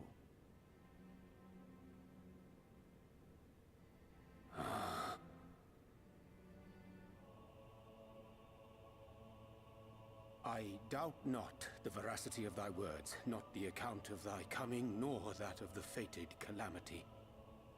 Yet my mind straineth still to apprehend the enormity of this tale. Wouldst thou favor me with a gradual unfolding of its chapters? Certainly. But where to begin? I should start with those great minds who survived the calamity. Sid Garland being perhaps the greatest. In hopes of staying the unending tides of war, he and his fellows pursued all manner of possible solutions. One of these was rooted in a theory which unified several fundamental principles discovered over the course of the Warrior of Light's adventures. It proposed a method by which one could enter the River of Time, traverse the rift, and leap between worlds. Perfecting that idea, however, was a work which consumed their lifetimes. And thus was it left to future generations to decide whether theory would be put into practice.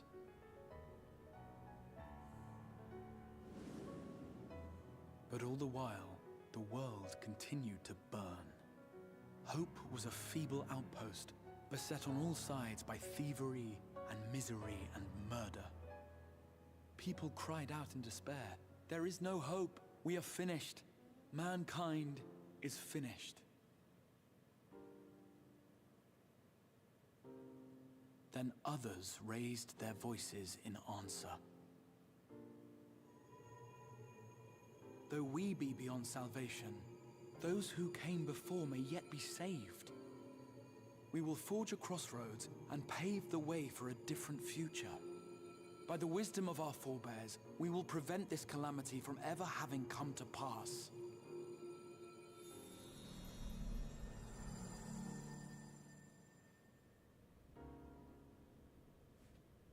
The fighting went on unabated, but some few took up Sid's research and labored to realize those impossible ideas. After 2 centuries of labor, their descendants finally succeeded in awakening the Crystal Tower, an integral part of the process, and, in doing so, roused its caretaker, me.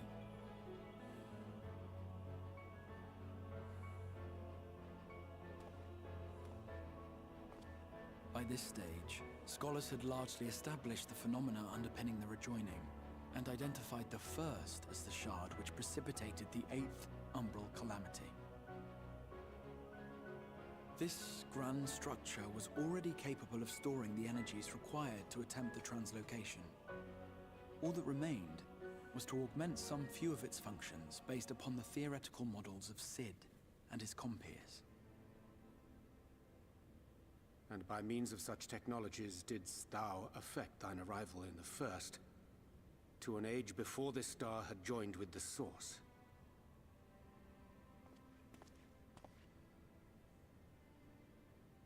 Some while before, as it turned out. 'Tis all but impossible to predict how time will flow between one world and the next, and we missed our mark by almost an entire century. But this only worked in our favor. The Sin Eaters could not be defeated without the blessing of light, and summoning the only man who might stand a chance against them would require decades of preparation.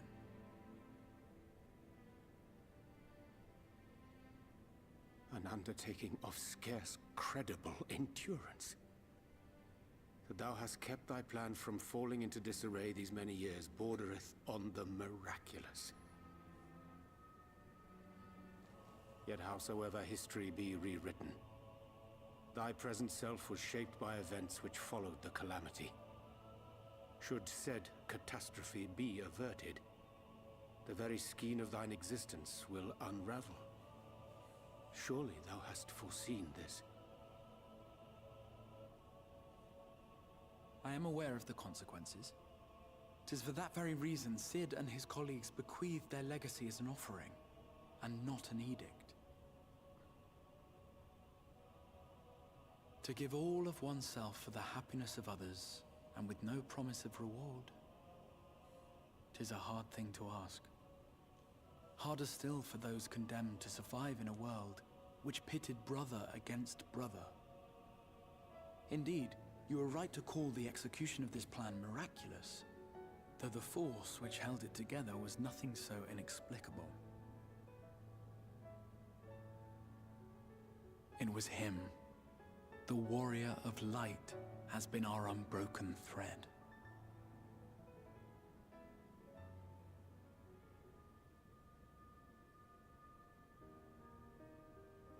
Where others would stumble and fall, he would rise above. Where others would break and run, he would carry on. The warrior of light's tale is one of unyielding bravery. To tell it was to feel courage. To hear it was to feel hope. It was a breath of inspiration, in an age of suffocating shadow. In the histories of a fallen nation was our hero hailed as its greatest ally. In the time-worn pages of a noble's memoirs were his deeds joyously retold. For many, these stories were the flame which warmed them through the coldest of nights.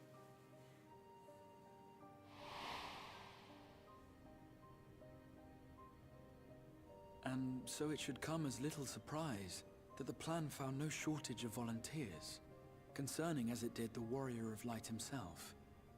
It was their chance to add their own verse to the hero's saga. He was the lodestar that brought them all together, to send their final message back through time and space to him.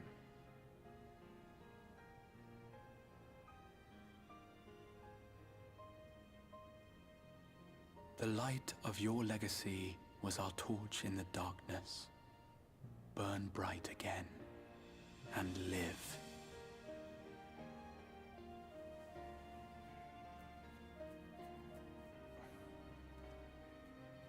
I am merely the bearer of that wish, come to ensure it is safely delivered.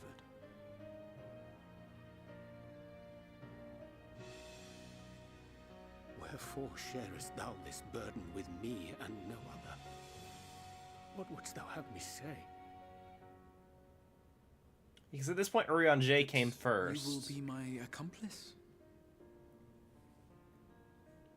'Twas you yourself who convinced me of your suitability when you spoke of how you learned of the Flood and of your part in arranging Minfilia's journey to the First.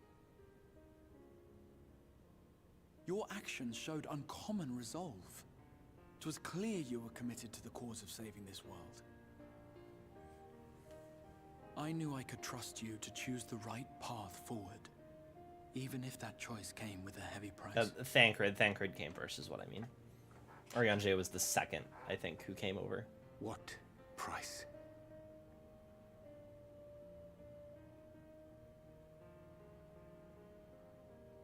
When all is said and done, and the last of the Light Wardens lies slain, I will absorb their corrupted ether, and then I will die. Knowing what I know of your companions, not to mention your champion, they will try to stop me. But in saving one, they would save none. Therefore, I implore you to aid me in concealing my identity and ensuring this tale ends as it must. Also, if a guy's about to shoot me, stop him. Take what I have told you of the calamity and make of it a portent. A prophetic vision you beheld in the swirling chaos of the rift.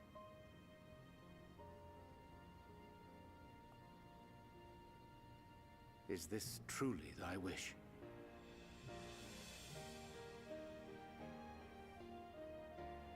History remembered the Warrior of Light, as I knew it would. And I will suffer no other to rescue the champion whose star has charted my course.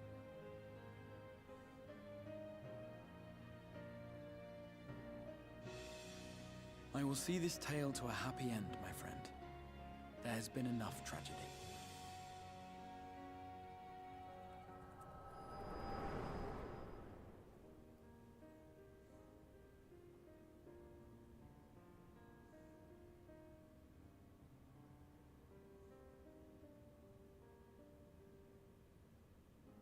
Careful now. If you lose control again, the light could claim you for good. Although it's probably only a matter of time before you succumb to the change in any case.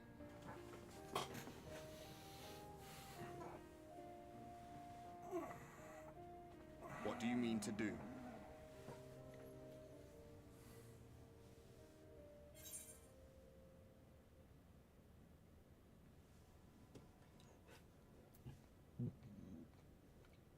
I mean to have a few words with both Emmett and the Exarch.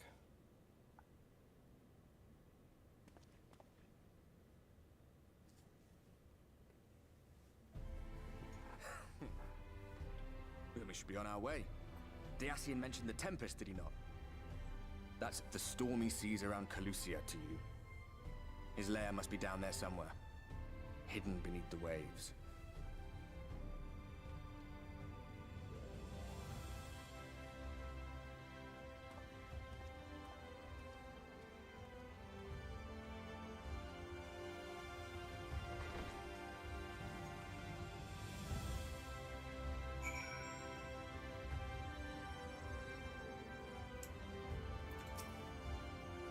Did you find the answer you sought? If there's nothing more you need, I will go and lock the door. I have questions about the Tempest. Ask and get into the seas by which Calusia is bound. You make a request to the Tamers, they'll provide you with an armor to fly you over the waters, but... You mean to leave right this moment, alone? I'm not sure that... Nay, I will not seek to stop you. Go with the blessings of the Shadow, and I will wait for your safe return.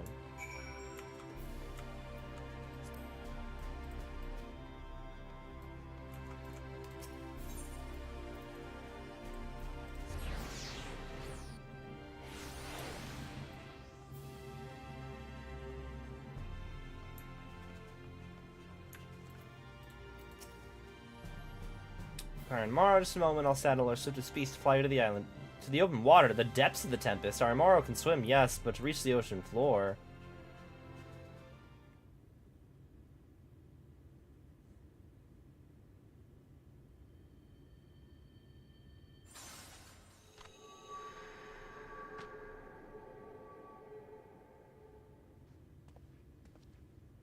Ah, we have found thee.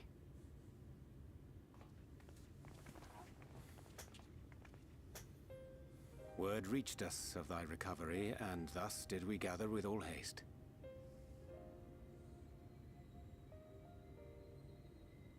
Ah. By thy looks, I gather thou hast gleaned that which I came to tell thee.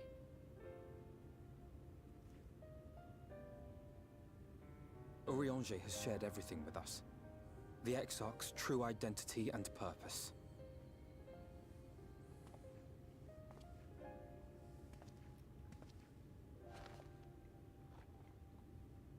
I offer no excuses. When I agreed to aid the Exarch with his plans, 'twas in full acceptance of the condemnation I would face when my duplicity was laid bare. Yet it is not rancor, but resolve that I sense in thee. Thou art fully intent upon walking thy path to its end, art thou not?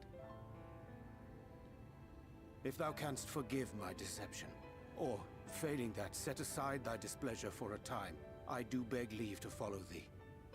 What strength and wisdom I possess are thine to command.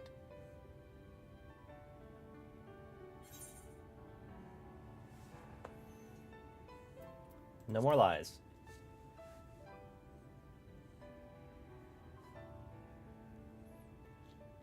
Pray believe me when I say that I took no pleasure in deceiving thee. Indeed, I curse the circumstances which compelled me to do so. But no further secrets lie between us, I swear it.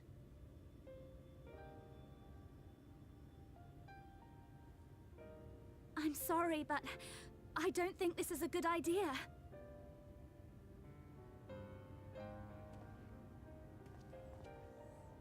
Leaving the Crystarium, I mean, with or without Eorzea. What I did for you won't last forever. There's no telling when the light will break free again. Please, you must stay here.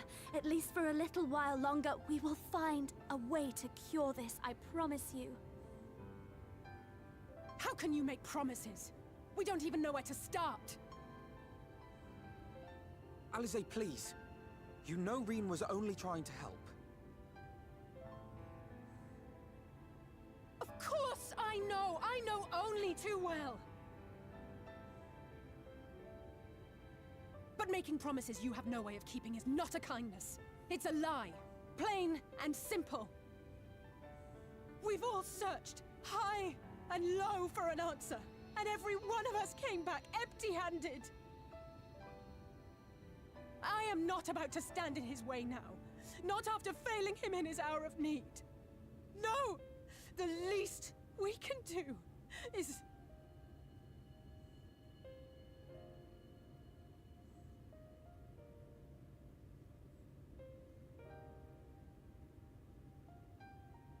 We will go with you as well. There is naught to be gained by standing still. Indeed, we have exhausted every other avenue. Lead, and we shall follow. If there is any hope to be found, then we will surely find it at your side. Are we all in agreement then? Okay, only Alice can breathe underwater? How are y'all? Is there aught we can do to help?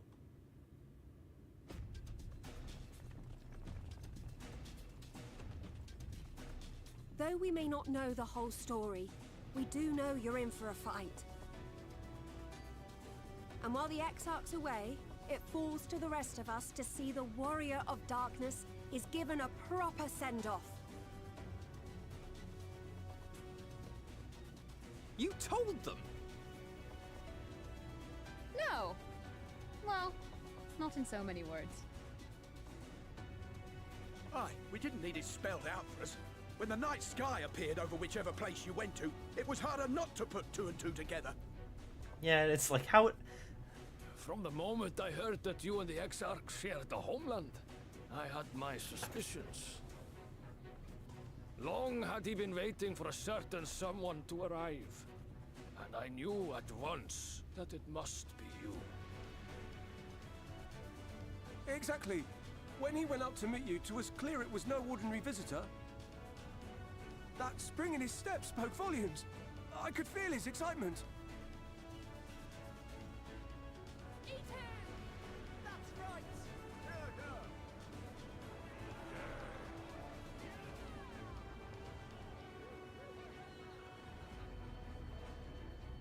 We do not fully understand where you or the Exarch hail from, or why you've all done so much to protect us. But we are deeply grateful nonetheless. So, if there is anything at all we might do to aid your journey, you need only name it. What would you have of us?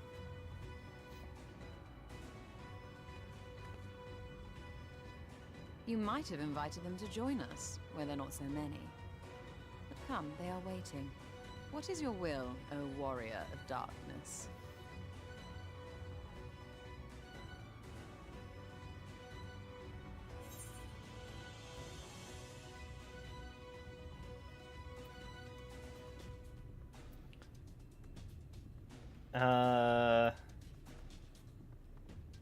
Hope for the best, prepare for the worst.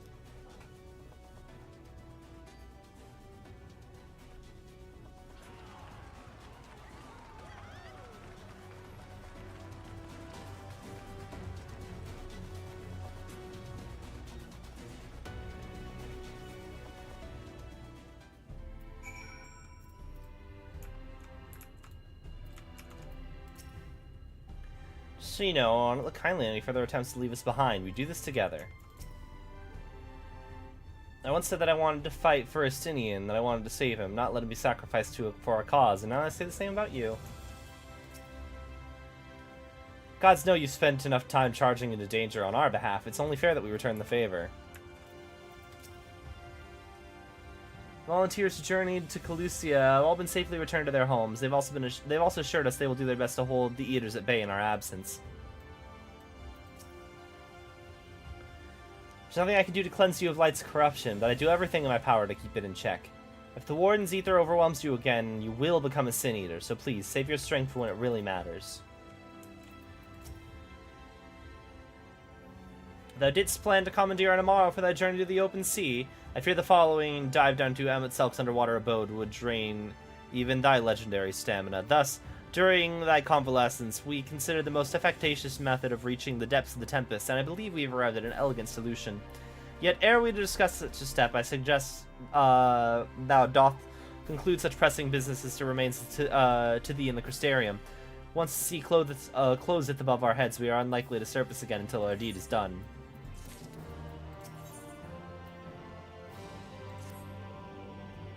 Mine affairs are in order, then I shall unfold unto thee my proposal.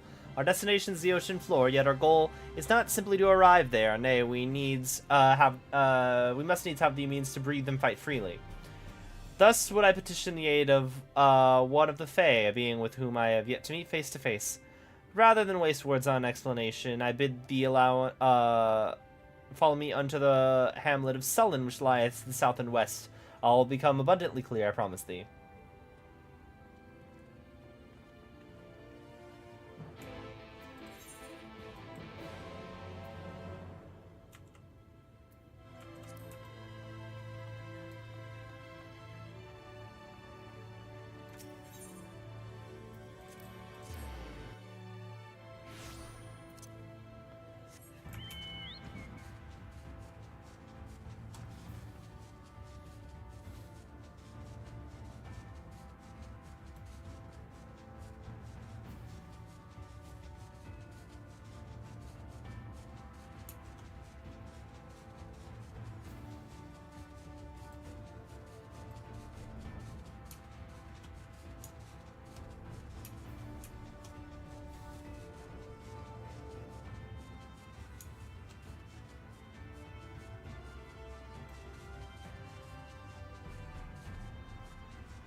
There, to the west, canst thou discern the hump of an isle rising above the water? The foliage-covered mass hideth the key to our safe descent. Swim close and plunge thee beneath the surface. Thou shalt soon divine the reason for mine insistence.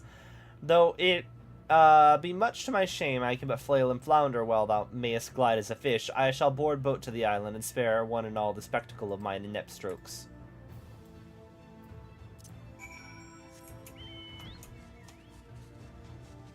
I'm good. I can fly.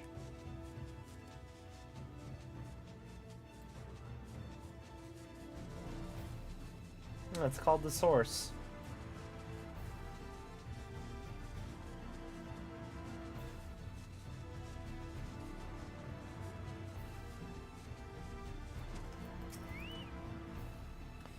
If you solved Eorzea's little mystery, then you can find him further up the slope. 'Twas all rather obvious to my eyes, though I concede I have an unfair advantage.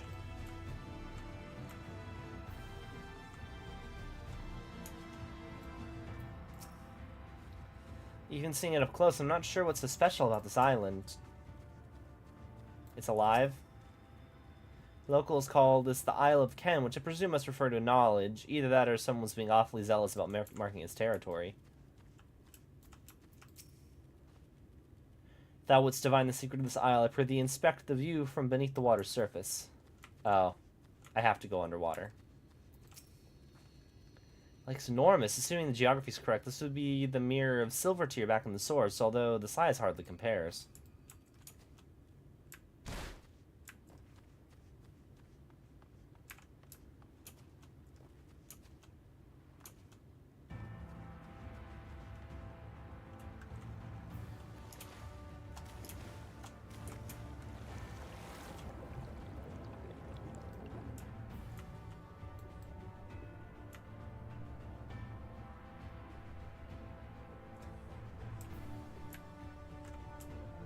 Yep. It's a whale!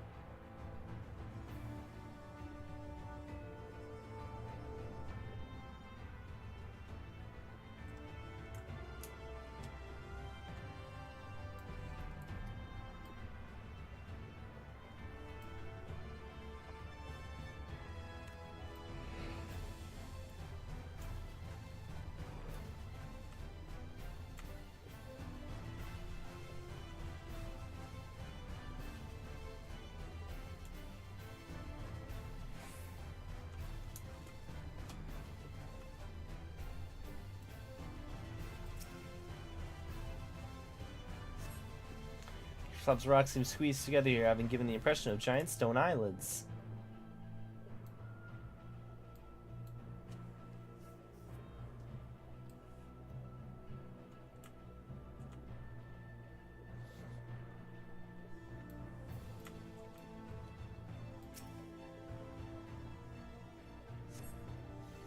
You're solid enough. The rock healed slightly under your touch. Was the surface gently shifting, or was it your imagination?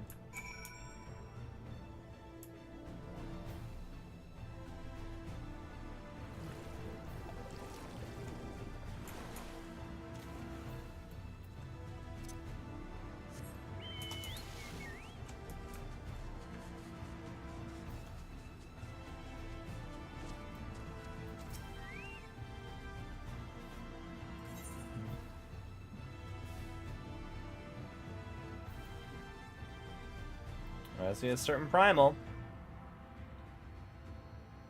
Most perceptive. According to the lore of the Pixies, we are, even now, perched upon the back of an ancient Fey entity.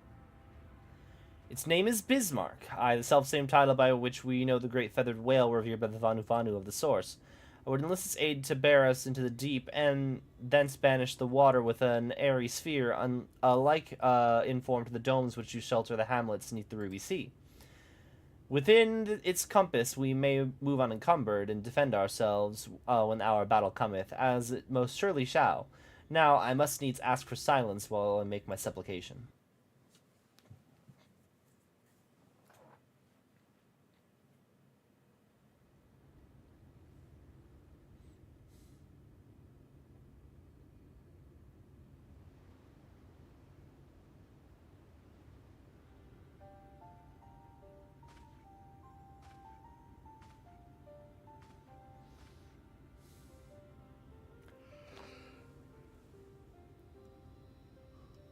Eorzea, Bilan Bismail.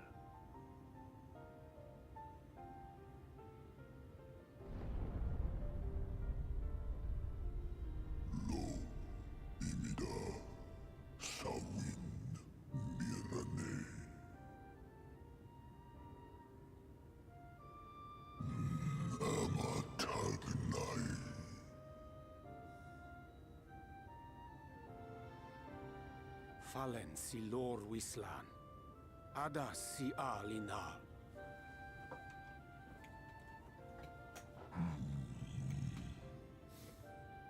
Van urs atslir. Olfod thim. Iri guath thi.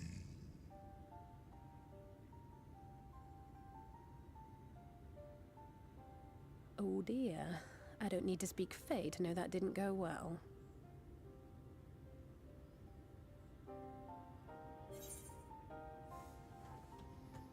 We need Feo Ooh.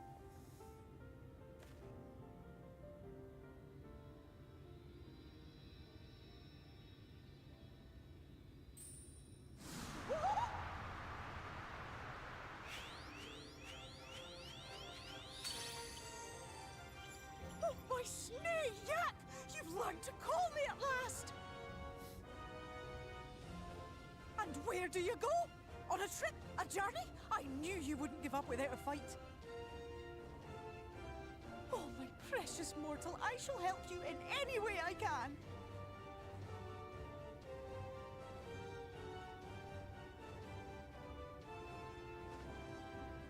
Gers Bismail win picked.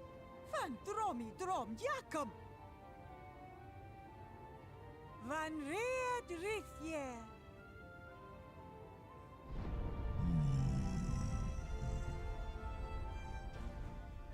Ahai una. Sahawin wilsk.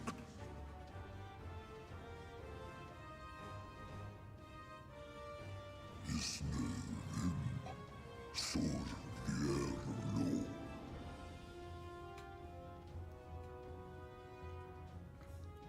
Be sure to scrub this one's teeth for him upon your return. It's only good manners. It will be done, Your Majesty. Our deepest thanks for your timely intervention. Our precious non-gendered BFF. An agreement is reached and your departure is at hand. You wingless ones best hold on tight. May the blessings of the Fae keep you safe, Inba.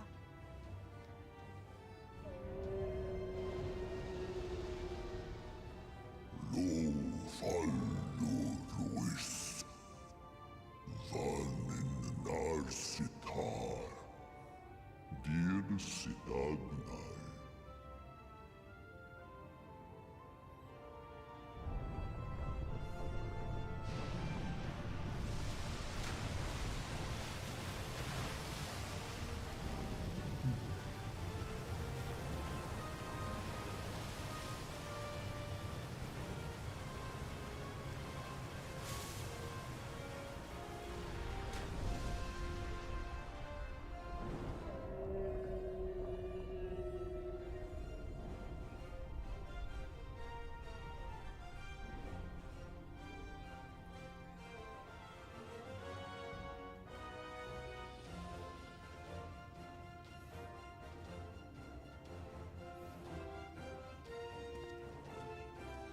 And just like that, it's all gone back to the way it was. What was you expecting? 100 years of honey and rainbows? Seeing them Yulmore types wake up and smell the ashes was miracle enough for me. Ah, but the magic in the air when that ladder started moving. And when that great hulking Talos rose up. Gods. I could live 1,000 years and never behold anything so amazing.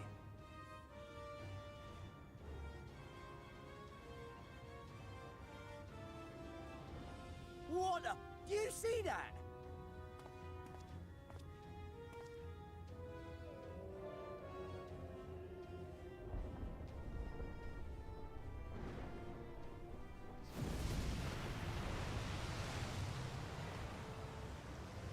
What a monster! Where did it even come from?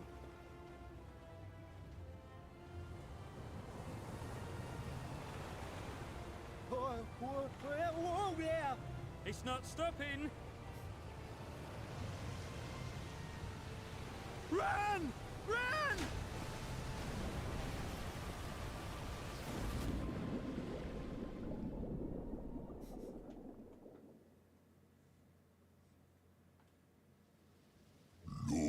Vanana Anna. Tilden Sidok. Iri Halmsi. Funne. Aktma Thonyasni. Tagnai.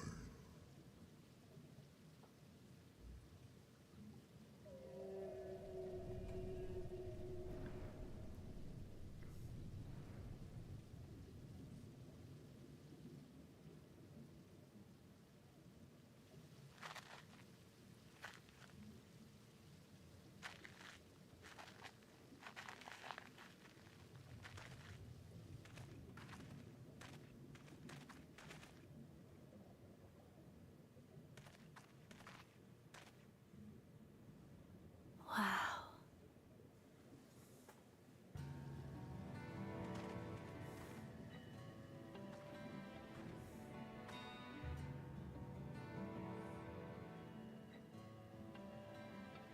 The breath of Bismarck. See how it swells to form a dome beneath the waves? The waters recede. The tempest's floor is laid bare. In defiance of the blinding sky, this place holds fast to its gloom. The last refuge of he who denies the light with every fiber of his being.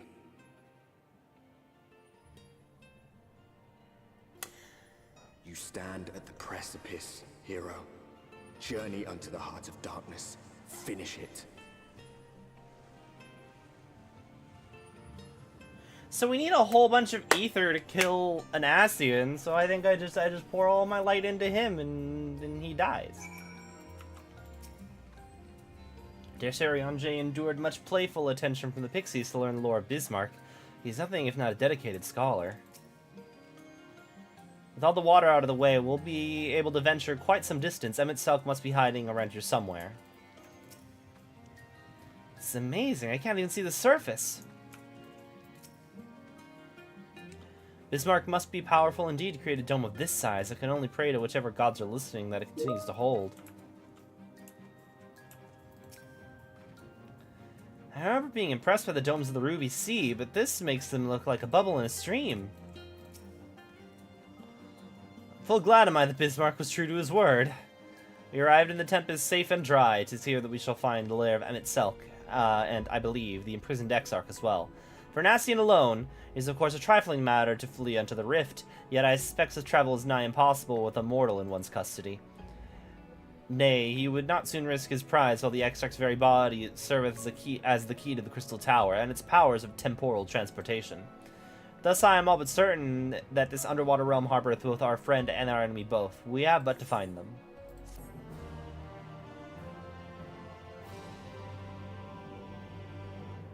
After you leave the area, speak with Inwil at the Vinment Yards and Calusia to transport to the Tempest to return to the Tempest.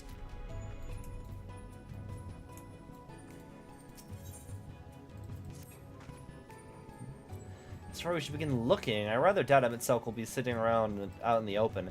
I propose we follow the slope downwards towards the deep trenches and keep an eye out for rock formations large enough to house a stronghold. Let's be off then, but watch your footing. The ground is wet and like to be slippery.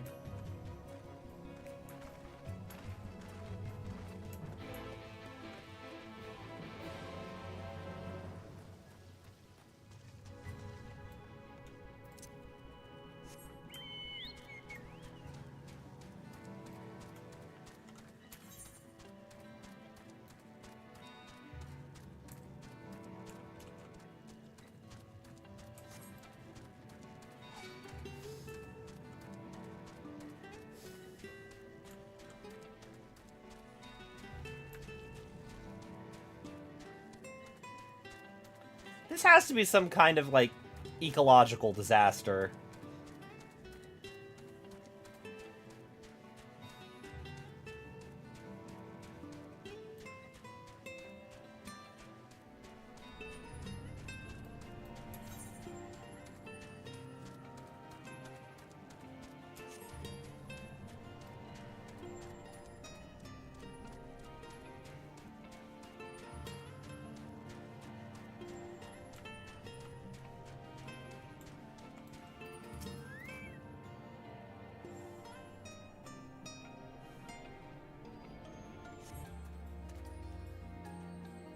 Don't think about it like, hey, you still could read books somehow.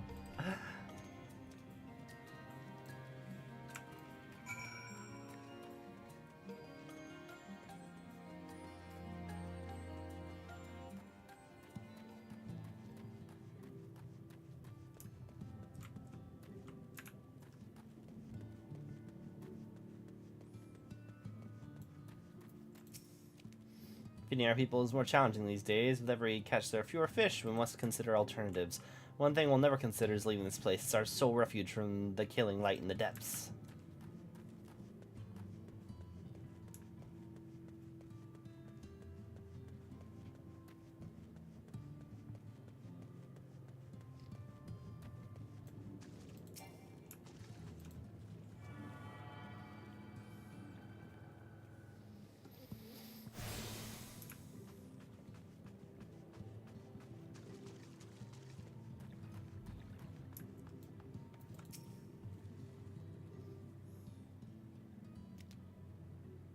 The finless ones, they followed me. Why have you come? Was it you who took away our water?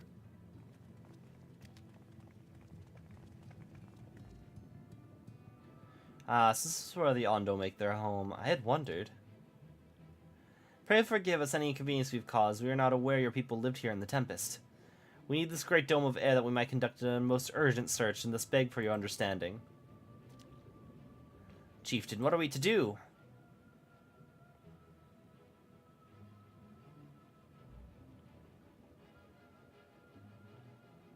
Are you emissaries of the Ancient Ones?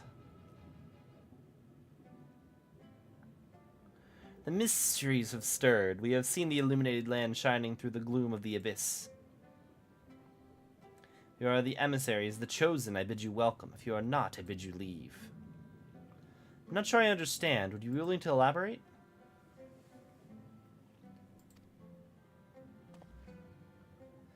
It would seem not. I suggest we withdraw for the moment.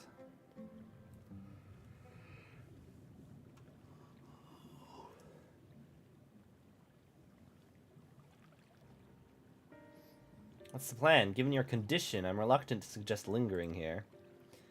That said, our presently meandering search would proceed far more swiftly if we could call upon the Ondo's local knowledge. I'd like to know more about this illuminated land the chieftain spoke of. Could be Emitselk's stronghold, you suppose? Perhaps he lit the lanterns upon his return? We cannot dismiss the possibility, but if these Ondo refuse to speak with us... Do you remember my first scheme for entering Yulmore? How I had planned to integrate myself by offering lucrative trading opportunities with the Ondo? The individual I dealt with was resident in the manner and curious in custom, but we were able to reach an agreement nonetheless. I believe that with the right approach, we can build a similar relationship here. What kind of approach did you have in mind? That chieftain fellow didn't leave us many options. If we are to tread on the swiftest course, then we must needs locate its beginning. 'Tis plain our all too dramatic arrival hath thrown this settlement into confusion. Were we to solve such problems as we caused, and assure our host whereby that our purpose here is not inimical to them, that's a word, I mean, they may yet prove amenable to reason. I smell chores, but very well, if it can be done quickly. What do you think? We've nothing better to offer, but I do worry that what will happen if the Ondo's tales end up leading us to a dead end. Cannot say for certain, but I sense this tribe has a deeper connection to the Ascians than first meets the eye. It warrants further investigation, thus I cast my vote in favor of aiding the settlement for the time being. I'll do what I can, I suppose.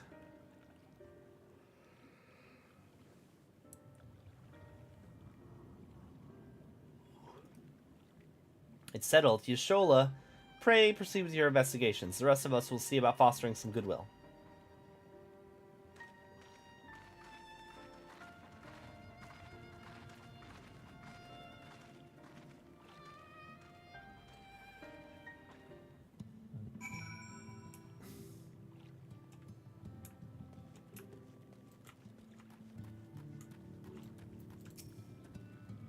I don't believe who I bumped into. This is Pasha Suran, the very fellow I did business with prior to our ill-fated stay in Yulmore.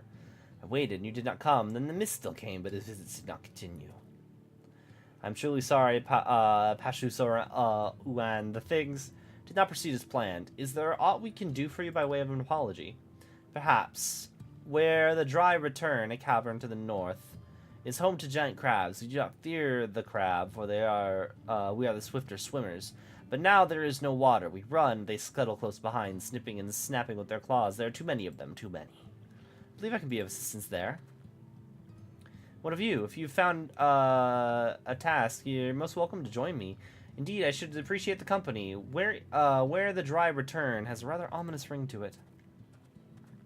Giant enemy crab.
Oh, we're already done.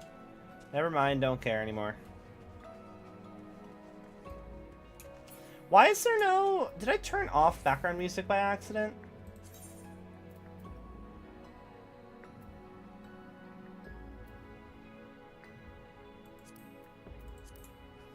Is enable normal battle music mean that there's no battle music?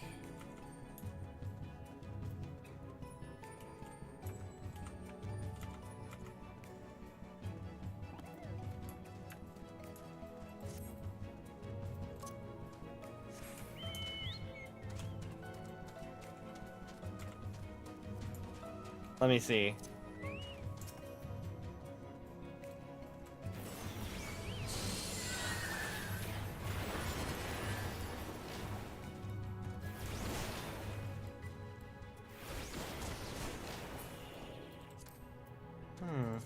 No, wrong thing. Enable normal battle music? I don't mind too much, but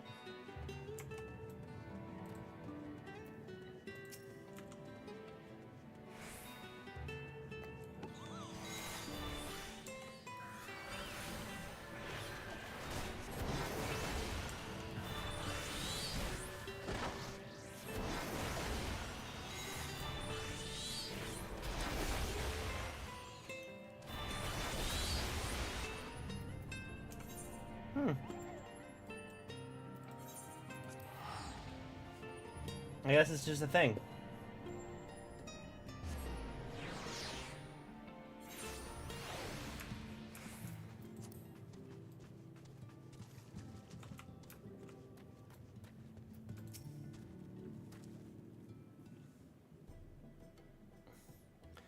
You could crack their shells? You must be stronger than you look.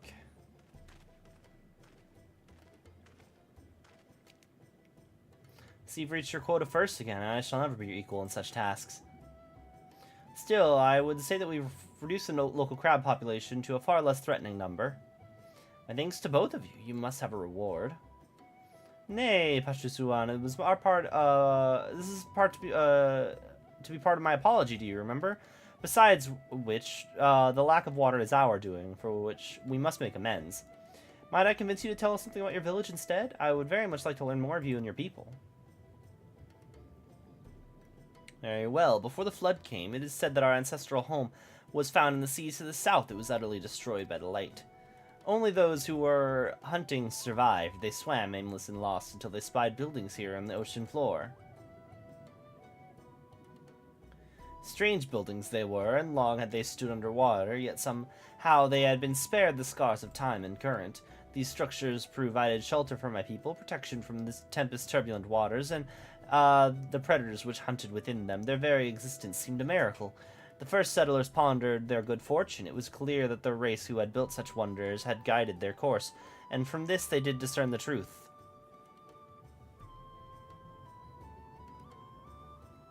The ancients had chosen us to serve as caretakers of their eternal sanctuary till such a time as they returned. Thus it is judged that your coming, and the great vanishing of water, was by the ancients' design. You will find warm welcome here. Truly astonishing history. I cannot help but wonder, how will the significance or otherwise of our arrival be decided? The ancients have blessed us with protection and prosperity. If your presence serves to bring us the same, there will be no doubt in the matter. And it would seem our earlier decision was the correct one.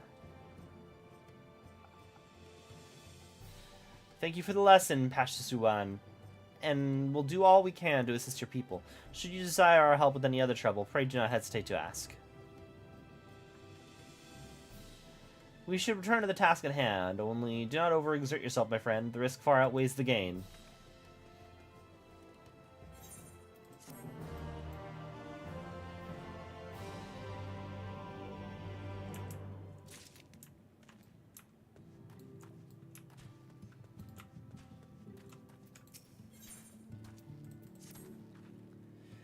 Have you learned aught of note? Fascinating, and precisely the sort of information I was hoping to hear. In fact, if you have a moment, I'd like to borrow your eyes to confirm a theory that I've been working on. Come.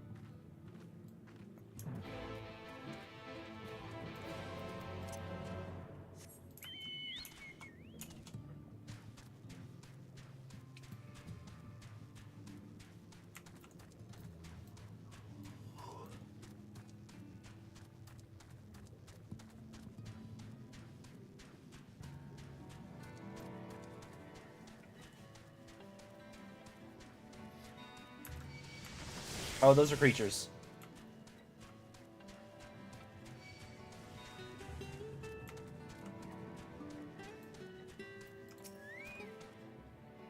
There are 2 tasks I would have you perform. The first requires you to inspect the buildings which surround the Ondo settlement, and note their most distinctive characteristics.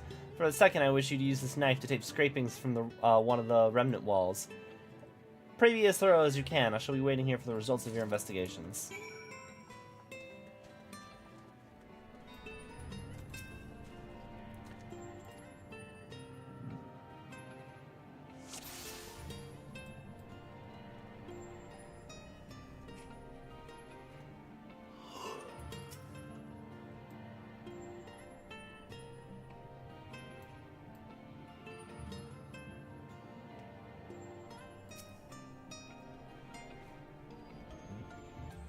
Many elaborate windows, the likes of which you have seen nowhere else.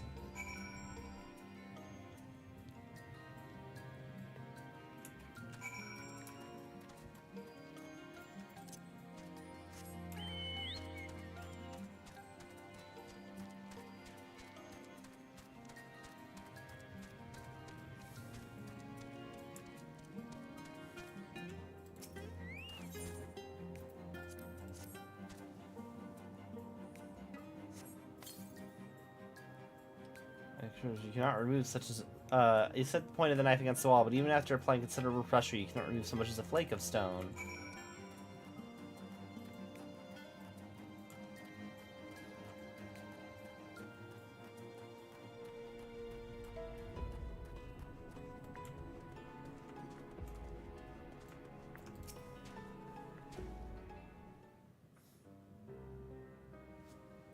What have you discovered?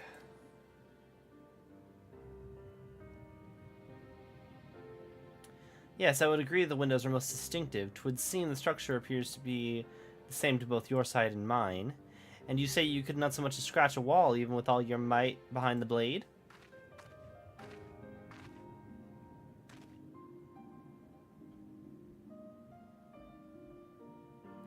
Everywhere I turn in this place, my gaze is drawn by peculiar materials, for which I do not have a name. The buildings I had you investigate are prime examples. They may appear to be constructed of ordinary stone, but I assure you it's nothing of the sort. If pressed, I would describe the substance as a complete composite of several mineral properties blended to create a material of unparalleled durability. Even the Ronkan Empire, once the greatest power in all of Norvrent, produced nothing which compares to this level of perfection. But if not the Ronkans, then who? Who are these ancients the Ondo claim as the architects of the sanctuary? The Asians! I suspect the answer lies within the reason Emmett Selk withdrew here to the Tempest. He may simply have wished to retreat somewhere mere mortals would struggle to reach, but there are many such remote locations. Why here specifically? Emmett Selk is devoted to his role, and thus we might assume his choice of stronghold somehow serves the Asian agenda. Or mayhap 'tis a place more dear to him than any other.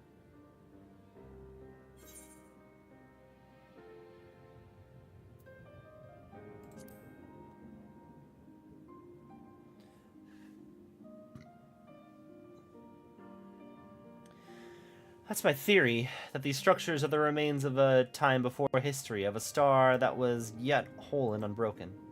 Such traces in the source would have been obliterated by the succession of umbral calamities, but here in the first they might have remained untouched for millennia.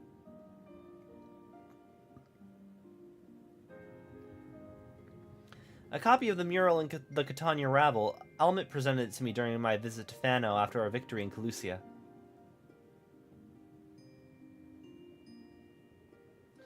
Here, the first scene, by Emmett Selk's own words, it depicts a city of eons past and the disaster which befell it. The design's much simplified, of course, but do you see the similarities between its towers and those you have just inspected?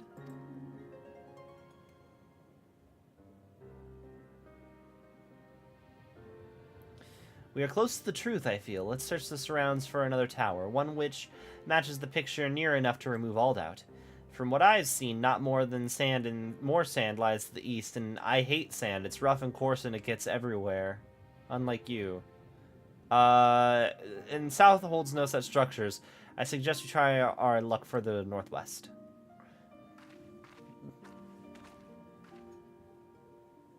You may view the Catania Rebel mural anytime during this quest by using a relevant item in the key items menu. The quest destination will not be displayed on the map. You must search for a structure which resembles the building in the mural and then inspect it from the survey point. The survey point will be found nearby in a location which allows to view the full structure.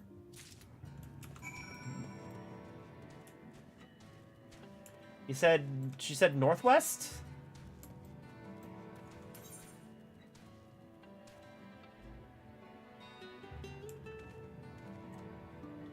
Well, the Walls of the Forgotten sure sounds like a place to go.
Let me actually just see.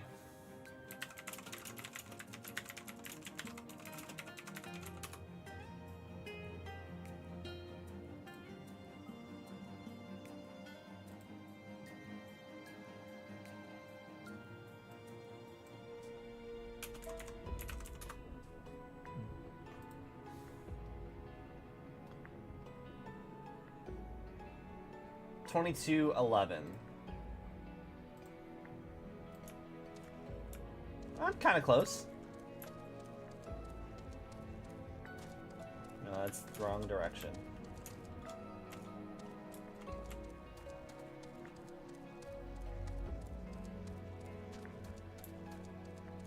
Okay, no, that's going the wrong way.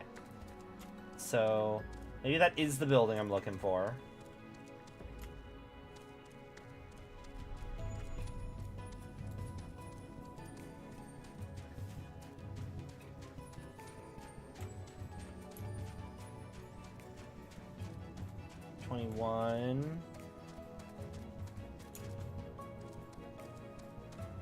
$22, and then we go like this way?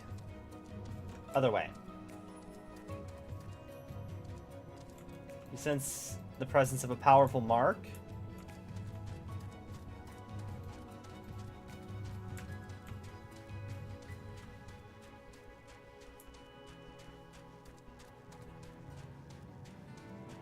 Oh, orb.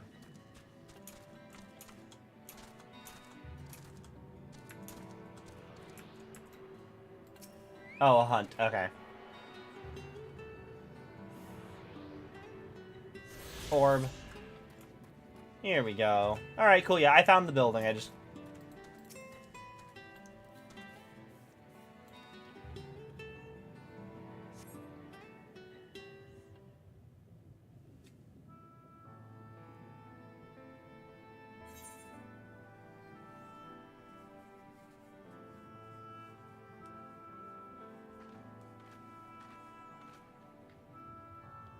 Hi, this is the mural writ large. Though I cannot guess as to its purpose, it must have been an imposing sight. How much of the tower's height lies hidden beneath the ground, I wonder? Centuries of our history have settled upon such ruins, countless layers of dust and sediment. Entire civilization, its existence forgotten by all except a handful of Asians. And yet it did exist. They lived here in this city.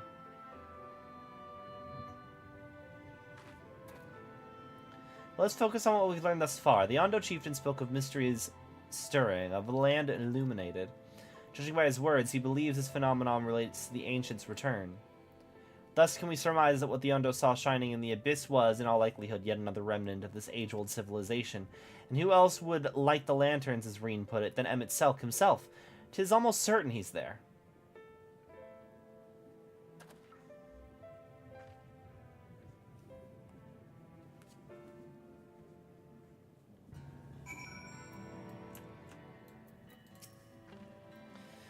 If we are to find this stronghold in a timely manner, it seems gaining the Undo's trust remains our swiftest path forward. I only hope our deeds are enough to win them over. Thank you for assisting me with my investigations. I shall seek out our companions and share with them what we've learned. Much as I would like to tell you to sit down and leave the rest to us, your condition demands that we make all reasonable haste. If you're not too weary, it may be useful to speak with Pasha Suwan again and ask if there's aught else we'd be willing to divulge.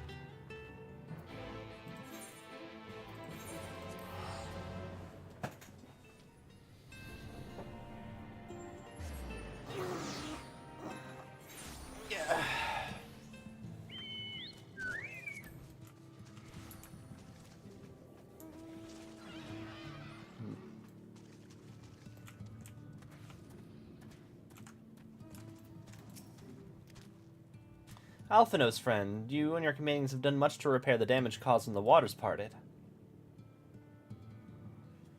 Anything else you could do? Have you been to the Walls of the Forgotten? I think I've just come from them. The remnants of the Northwest, yes? You visited them unbidden? Could it be that your footsteps were guided by the ancients? I believe it may be so. Listen, then, and I will tell you of our plans to bring light to the walls, that we might answer the shining call of the illuminated land. We have requested a finless craftsman to shape for us a sacred lamp. He is odd for a land dweller, choosing as he does to live in the ocean, but his skill is beyond question. It is concerning, however... Oh, it's the guy they were talking about in the Crystarium. It's concerning, however, that we have heard nothing of his progress. If you were to visit this artisan and return with our long-awaited light, then any doubt as to your purpose would be laid to rest. His name is Grenolt, and you will find his workshop in a metal structure to the south.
Oh, that's just great, that is. Mine's playing tricks on me. Look, Grenolt, someone's come to visit you at the bottom of the bleeding ocean. Or it might be a ghost then. Go on, foul shade. Feast yourself on me, rotten soul. I've got no use for it. A craftsman, what can't craft is more pointless than a sea slug who's with a dome and hammer. And that's an insult to the bloody sea slugs. Appears to be suffering from a crushing bout of self-doubt.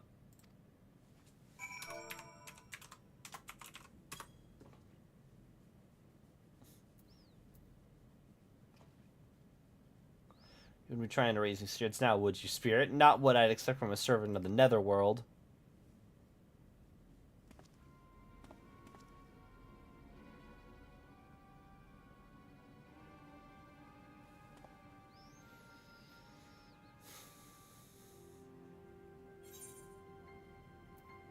Have we met before?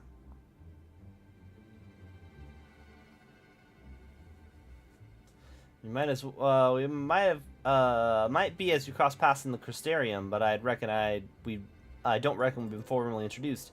Name's Grenolt, and this here is meant to be my underwater sanctuary, a place where I can give myself over to me work, far from the distractions of the outside world.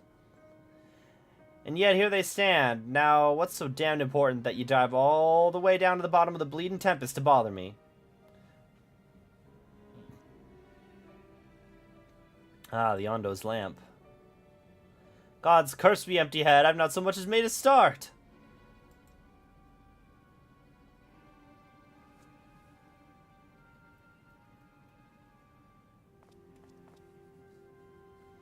Worthless. I'm worth less than a sea slug. Nay, the slime left by a sea slug. Me, delivery dates long past me, workbenches untouched, and I call myself a bleeding artisan. You've heard their beliefs, haven't you? Bringing the light to them ruins will be an act of deep religious cultural significance. And it was my privilege as a craftsman to be tasked with providing a ritual instrument worthy of the occasion, but I just can't bloody well. I mean, mine's a bleeding blank. It's like I've pissed away me last drop of inspiration. Tell me you've got something to show me. Something that'll give me a good kick up the arse.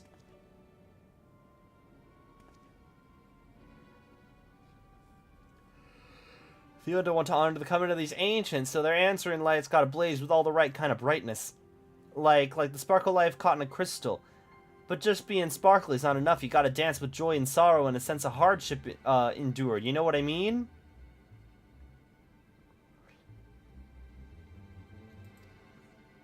Complete any of the role quest lines. Okay. Well, cool. Now's the time when I need to go and do that.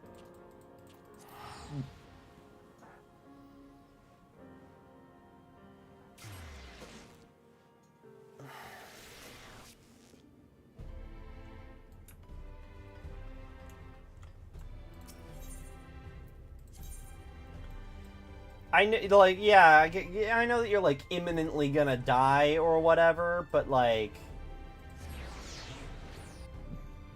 What if you decided to just take a side track, some side quests? Hey, Gyo, what's up?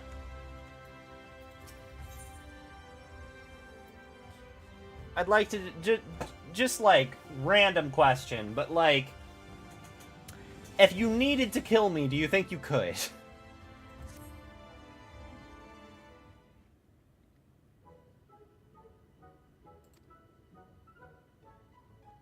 Well, yo, I'd ask if you're here for a drink, but I know you ain't. You've got that serious look about you as usual. I've got my usual here too, my 5th round of it, in fact.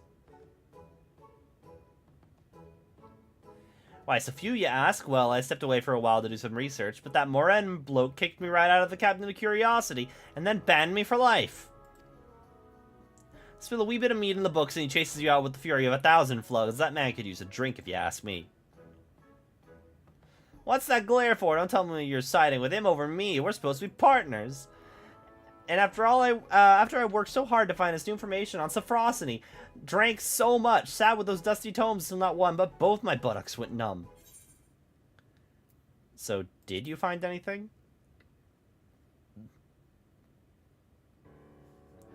You know, after what I went through at the cabinet, your complete refusal to acknowledge anything I do is kind of comforting, actually.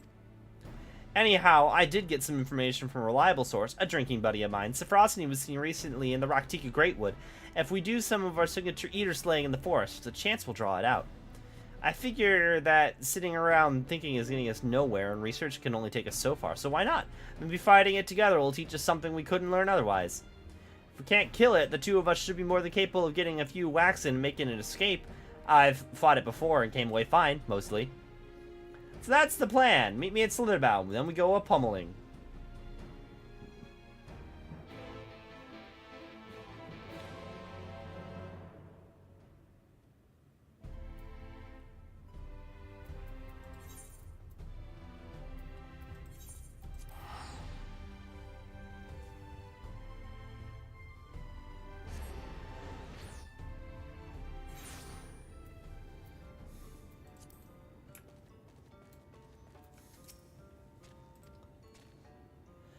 There you are. I didn't mention earlier, but I've been here looking for Sophrosity before. I know most everyone in Slitherbound, actually.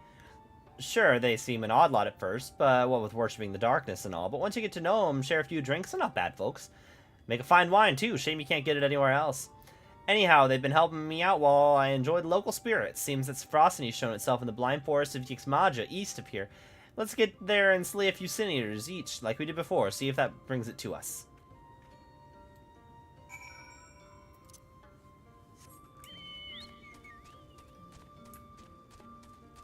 Yixmaya, not Yixmaja.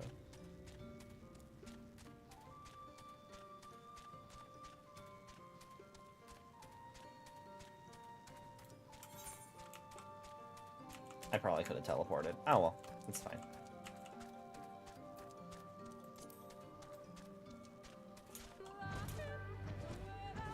Oh yeah, I can fly now.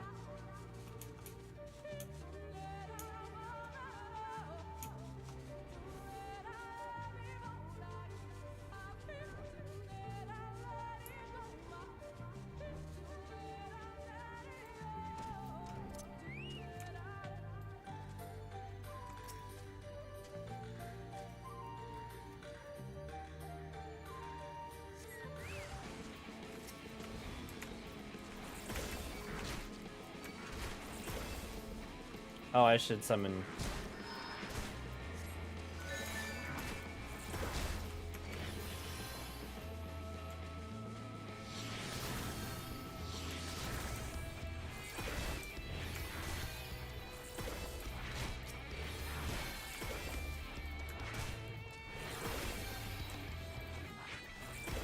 Can you guys die soon, please?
Just gonna keep on.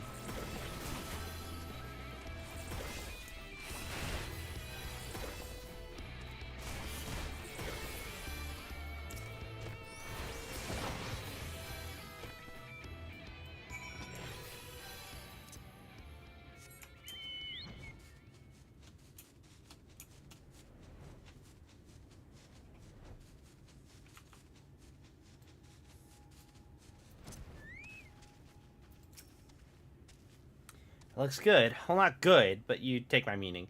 Now we'll settle here in hopes Safrosony is feeling charitable today. Oh.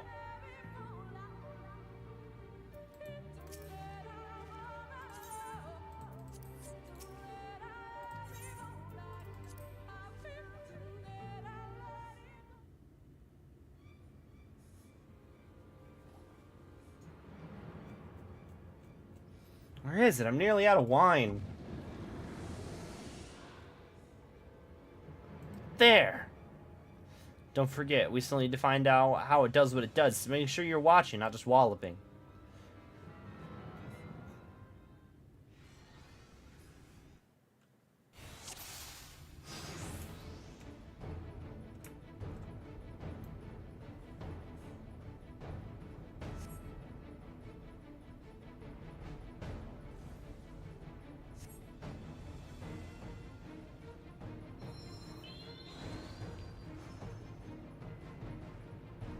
Why doesn't it fix the other one, though?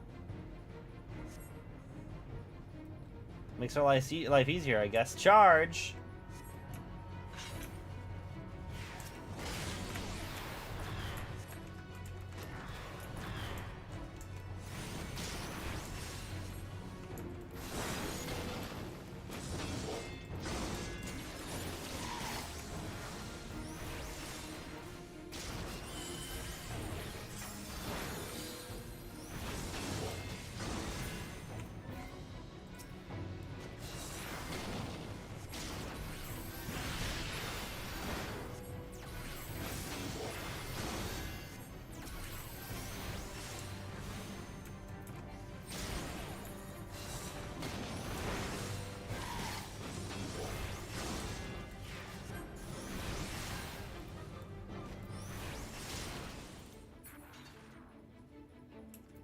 For Frost. Oh, shite.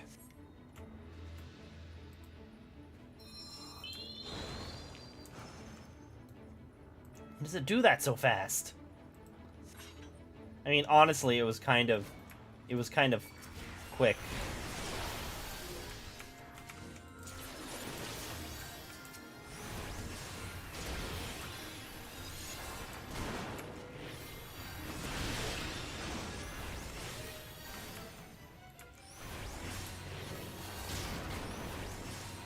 Yeah, it's probably fine still, right?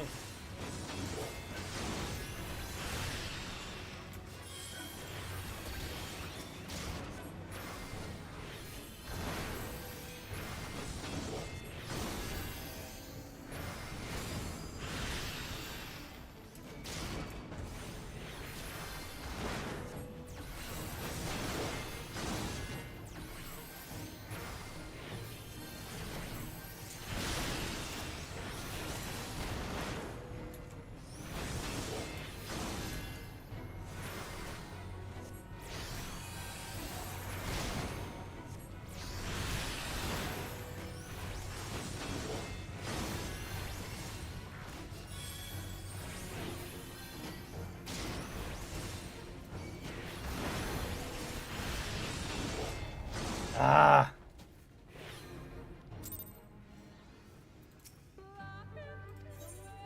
Very easy.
Yeah, still.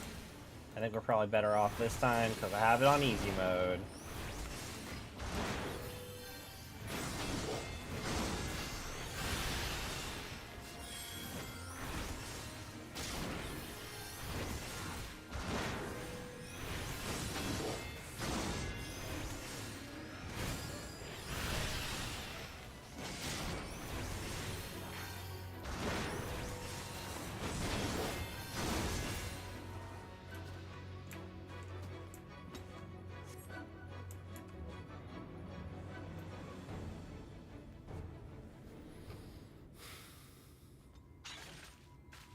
Did we do it?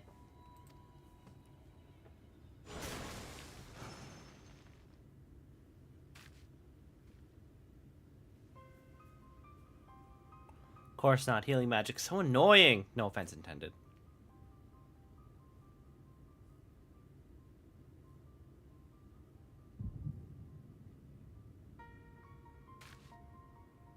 Oh, no, not again.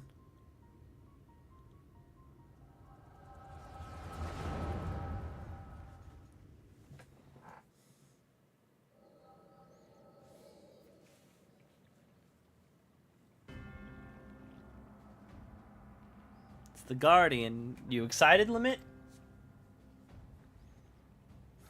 Yes, of course. I've come this far, and I will claim the legacy of Ronka.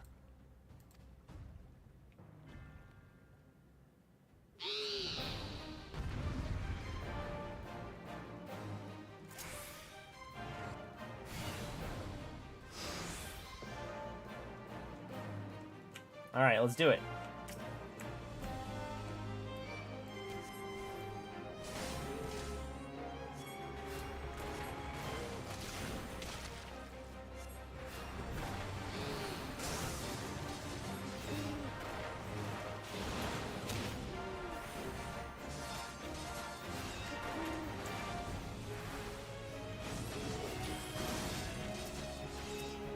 No, no, no.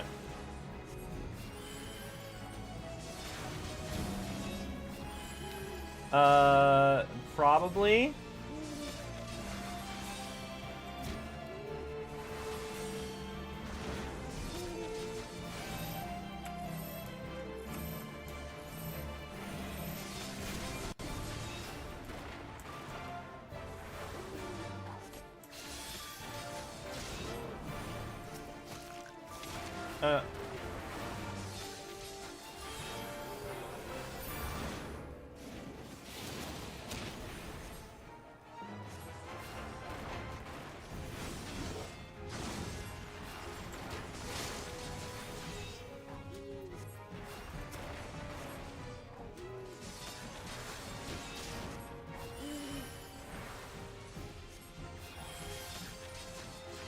We're fine. You're fine.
My God, you guys are so needy.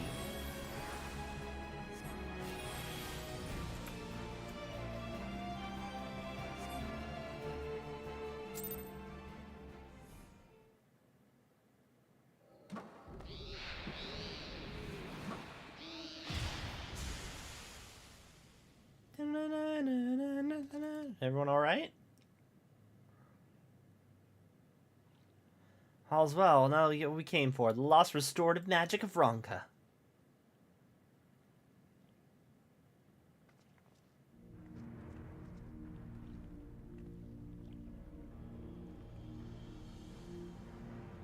Can you sense the power in it? Yes, give me no mistake, Sevilla. This is it. And my only path is forward.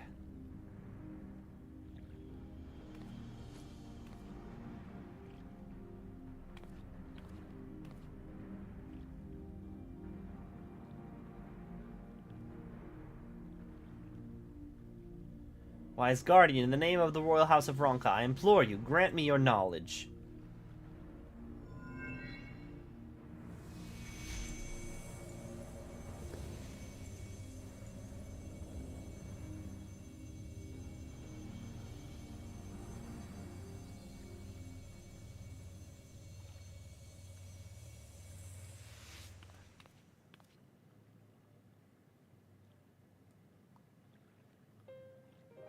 I did it. The spell's mine at long last. I can save my sister.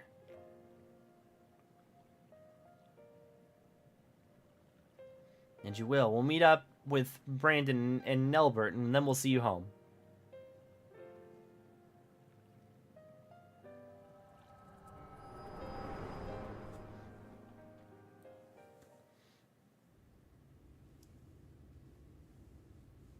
Is the Sin Eater she's reviving specifically a Sin Eater made from her sister?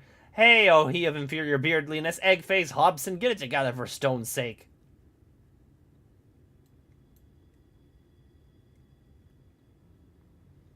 seeing into the past is a neat trick and all, but could you maybe, I don't know, wait until we're not in mortal peril next time? Driving Sephrosity away without pulverizing you in the bargain was no, mean feat. If I weren't, well, me, we'd both be dead right now.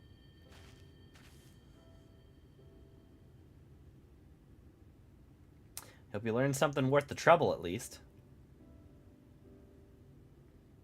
So Limit was after a spell from old Ronka. That could be the secret of Sephrosony's power, but it's hard to know for sure. Whatever Limit did to pry those secrets out of the ruins was right complicated by the sound of it, and she took the power with her.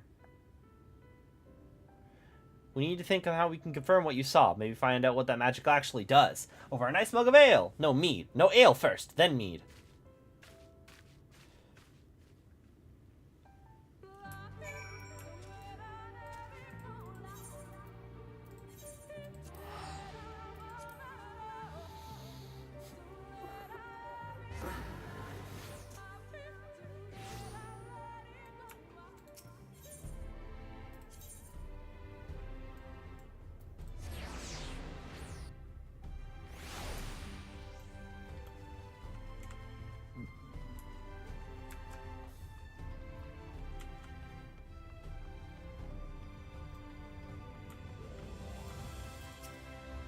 Nothing goes down so well after fighting the nail. Ain't no higher truth in this world than that. Don't give me those, oh, there goes Kyo waxing philosophical about the ale again eyes. I'm doing this for your own good. It's plain that you've never had a proper education. It's like this, you pick the right booze for the right job, and you've got your ale for before and after physical fights, of course, but you always got mead for reading and wine for singing, and then you got your hard liquor for those times when you need to tell some Hobson to go stick his head in the forge. Maybe I'll be switching to the mead. I'm thinking I might find something about what happened to Lamit's sister if I look through my village's old annals. And hopefully I can get my hands on some historical records of Ronka. More and be damned. I don't know what you'll be getting yourself into while I'm at it, but you go make sure to bring the right drink for the job. I'll let you know when I've got something worth pursuing.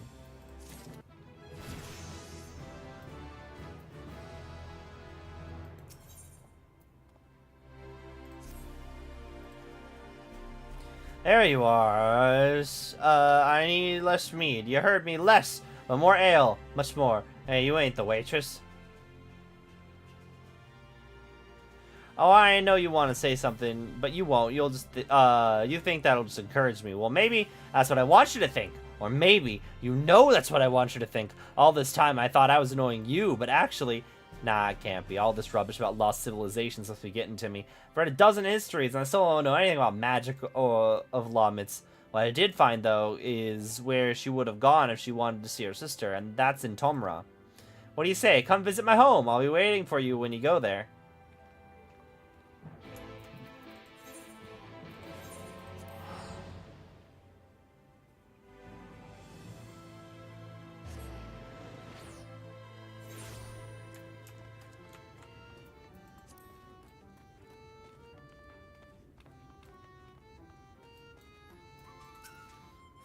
I may have forgotten to tell him missing how to get here. That's unfortunate. Come to think of it, I ain't sure he can get here. The tunnel's only for dwarves, and...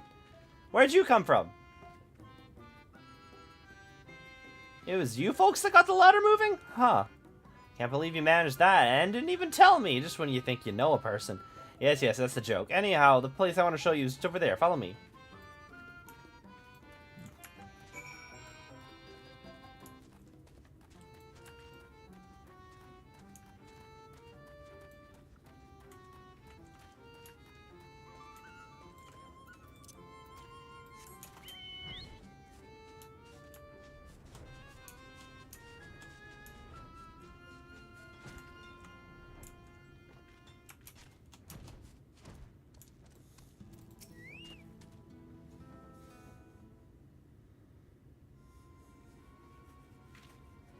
Nothing to worry about. This monstrosity came flying at my face, rudely, I might add, when I unsealed the old tunnels. But everything's under control.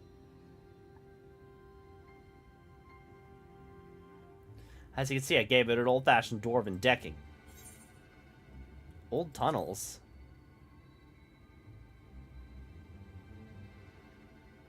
Yeah, the reason that I brought you here. Can't say I was expecting such a nasty welcome, but maybe I should have. Let me explain. We don't use it no more, but before the flood, dwarves lived in this place. Only the sick ones mind. In those days, there was this illness called stone blight. Turned your skin to stone bit by bit, and it was a matter of time, a few months or a few years, till you're petrified completely. And so, no one knew where it came from, but they did know that it was contagious, and so they locked them all up, here, in the Blight Warrens. They needed to keep it from spreading, because there was no cure, not back then.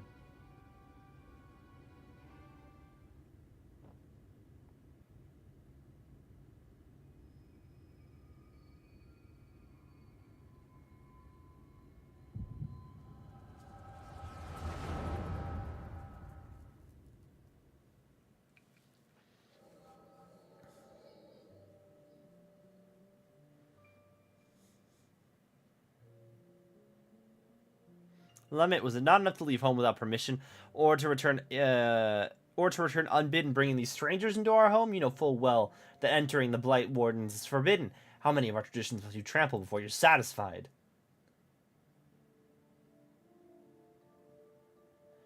If you so refuse to respect your heritage, you have no place here. As head of the council, I hereby banish you. You are no longer a dwarf. Be gone and never return.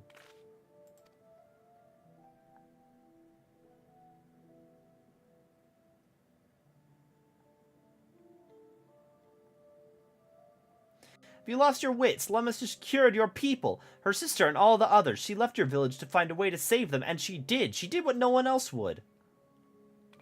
Your words have no weight here, outsider. This is a dwarven matter. Silence.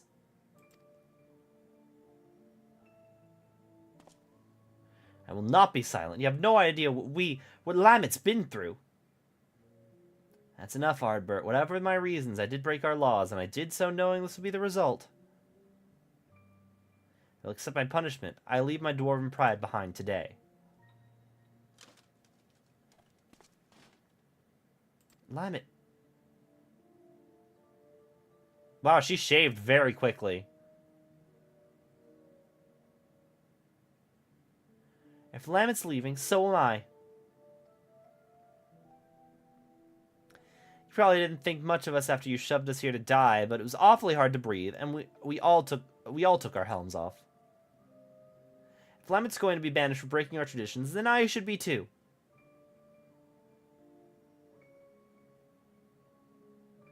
From the young, as the young lady says, none of us is perfect. It ain't right if Lammet should be the only one punished for it, especially seeing as she was saving us.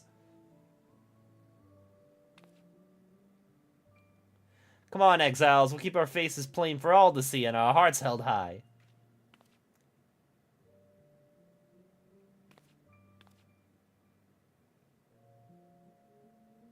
Oh, everyone.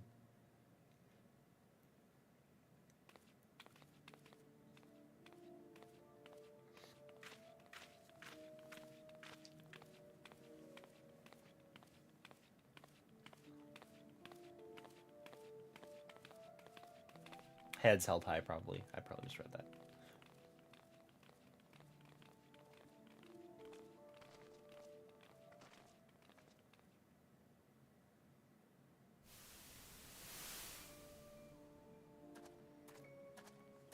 Are you sure you're alright with this? We could go back. We could... What, pummel the elders with your axe? I know you're not that fledgling adventurer who got knocked flat by Hobbs anymore, but you could probably defeat even our strongest warriors, but forget it. We have more important things to worry about. We still haven't found what caused the illness in the first place. If it really is the Shadowkeeper again, well, you know what I have to do. If this is what it takes to save our world, I'll give up my home and more, Ardbert.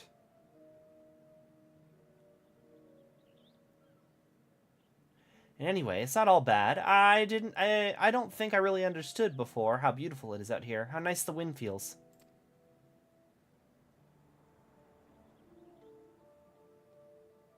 It's nice, isn't it? And for what it's worth, I'm glad you're here, helmet or no. Thank you.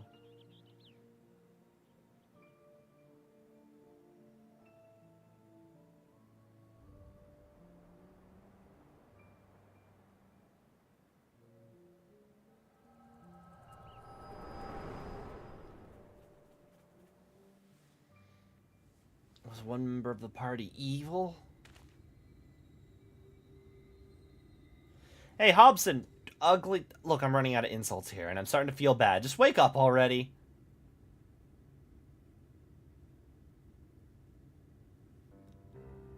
Finally. That was harrowing. About as soon as you started doing your thing, Sin decided to rise from the dead. Though I suppose that's mostly my own fault for not dealing an extra blow or two just in case. Anyhow, what'd you see? I knew it. I knew Lamet was the one who cured the stone blight. It had to have been. She saved all of them, and they exiled her for it. And the head of the Council of Elders...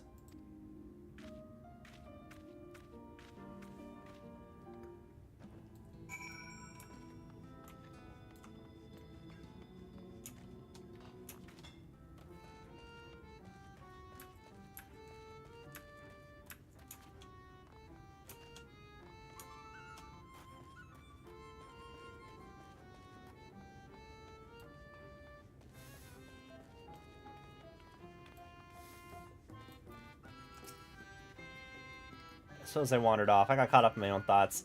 Can you give me a moment? Or maybe a while? I'm not sure what to think of this is all. I don't want to keep you from your other work, so see you later. Hey, Gyote, later's now. Gyote isn't drinking. Aw, man. Oh, well, hello there. Hey, you hammer-brained imbecile. Your mother was a hobgoblin.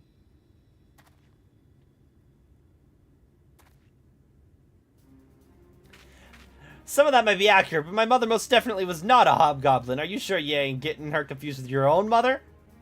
Hammer-brained. I never thought I'd see the day when you took to friendly insults, partner. That really helps, thanks. I was so busy dwelling on that business with Lamet, I almost forgot the news that I had for you about Sophrosyne. You remember that Sinira I killed in Blightwarrens? Well, while you were gone, Sophrosyne showed up to revive it. Seeing that convinced me. I mean, you remembered how I was wondering why Sophrosyne don't revive every Sinira we take down, right? Well, we learned from your vision that the dwarves that Lamet cured of Stoneblight went into exile of their own volition, and as you can see, the village was spared the worst of the flood. But the folks that left, well, probably weren't, which means... Sophrosyne's healing the same people Lamet did.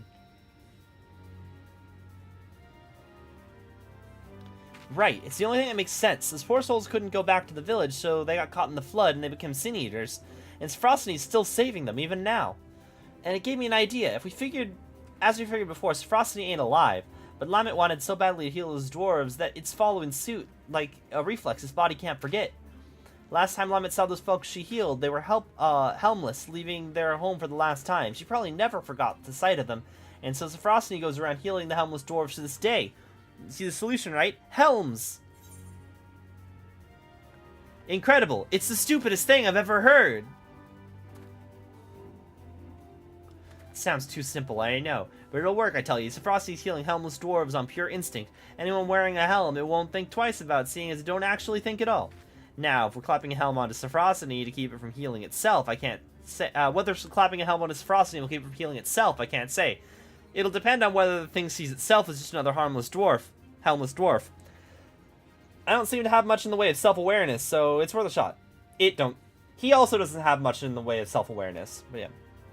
Fortunately, we won't need to wait to find out. I came around not too long ago before you did, so if we kill the right sort of sin eaters, it should be still be close enough to notice. Let's get to it.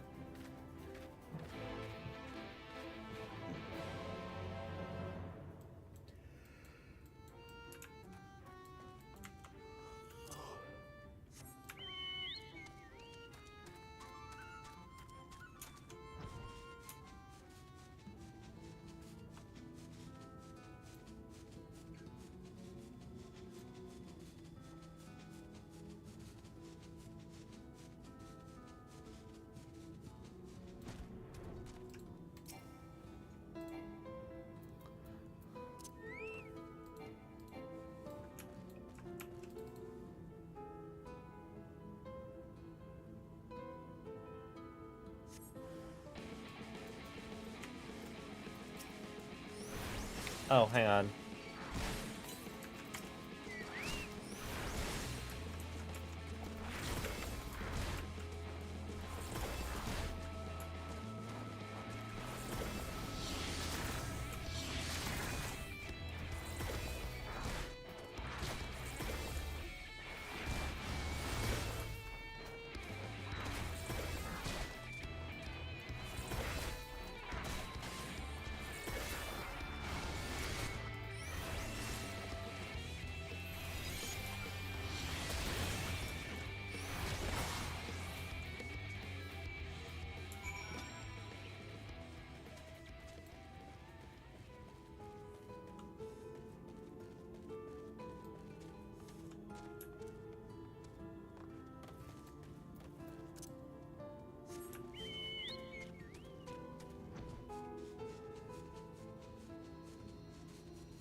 I am very happy I decided to get flight.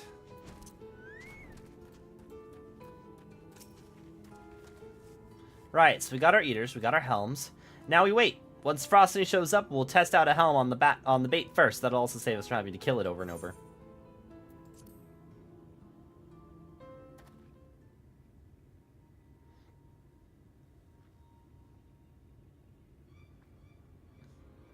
This feels familiar. At last. Bit less toppling over your on your part this time, if you please.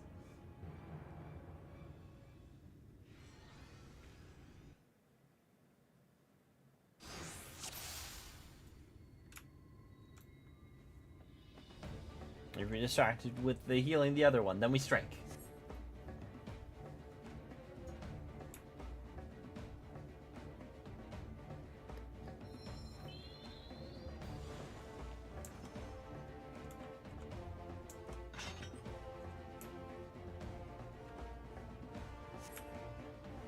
So we'll try this on the Lesser Eater first. Pummeling and then put it to sleep with the Repose. I'll give me a chance to put a slip of helm on. I doubt this will take napping mid-battle. It's really ready to drop. Wait, which one's Repose? I have Repose, right? Hang on. Hang on, Gyot. Where's Repose? Repose?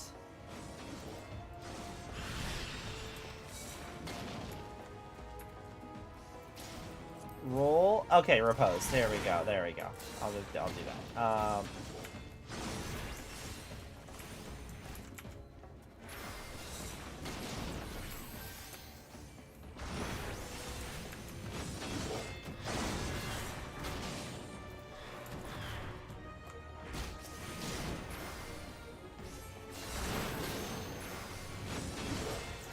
Do I have my fairy out?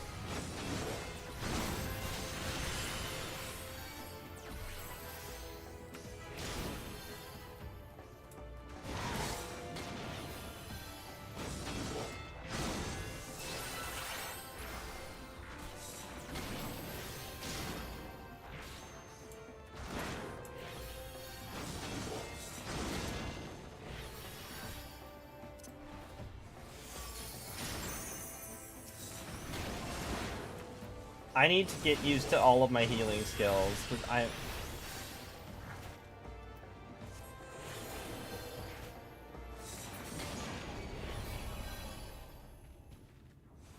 Well.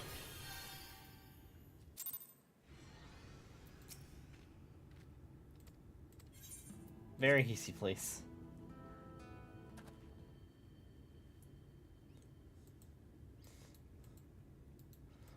Look. You asked me for a skill I didn't have on my hotbar because I've never dang used it.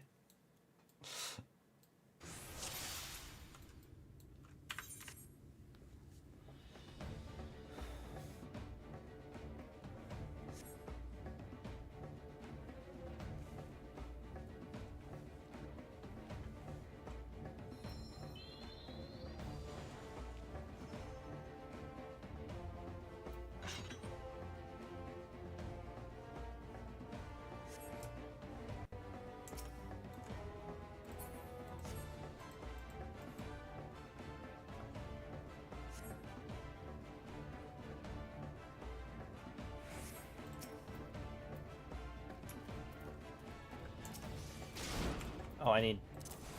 no, fairy.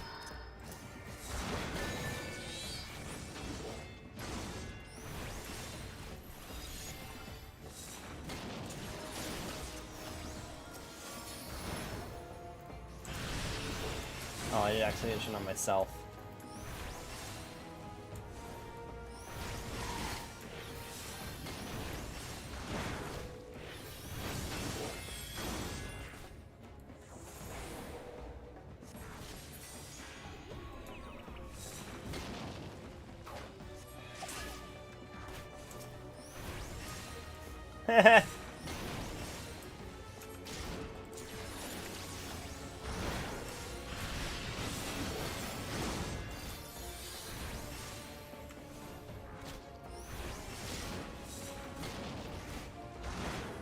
Head is crammed awkwardly in a dwarven helmet, granting resistance to sleep. Lucky for us, I brought extra helmets in case of emergency.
Now we can... Oh, we could white. That's annoying.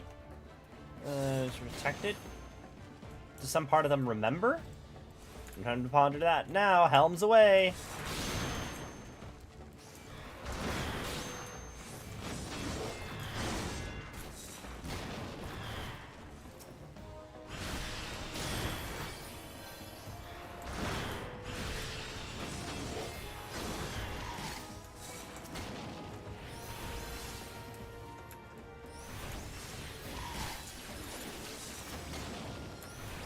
Oh shit.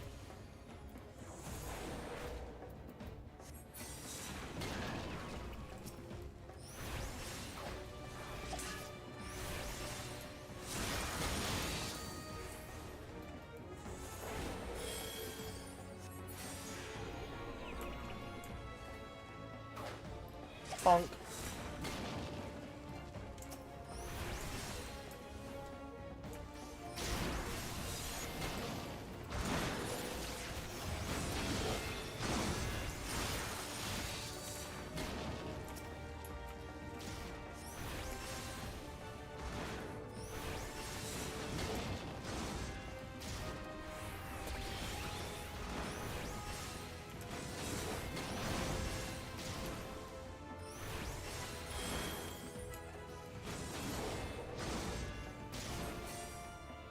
Okay. We just have to kill her. Wait, is Geo dead?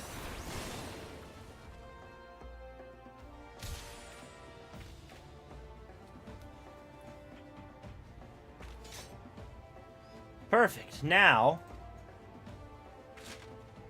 hold still!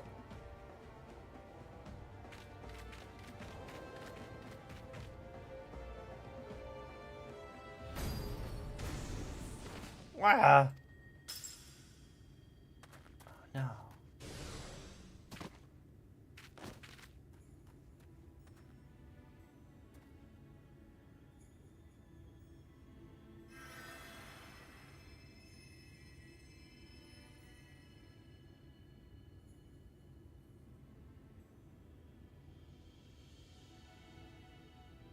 Ah, thanks.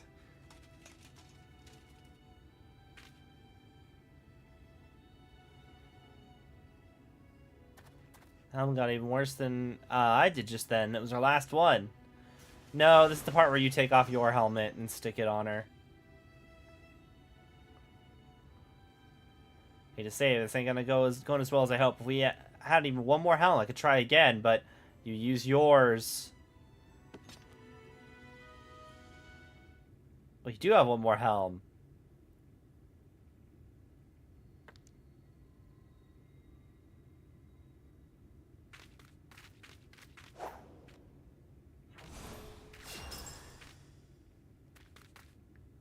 Just the one.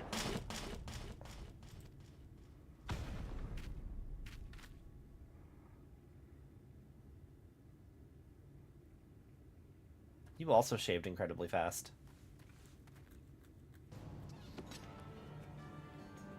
Well, it looks like it's time to take this eater down once and for all, together.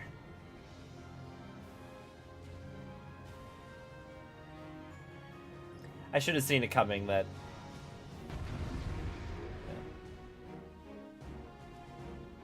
Unless I'm wrong, but it's like, oh, like, yeah, it was a girl underneath the helmet.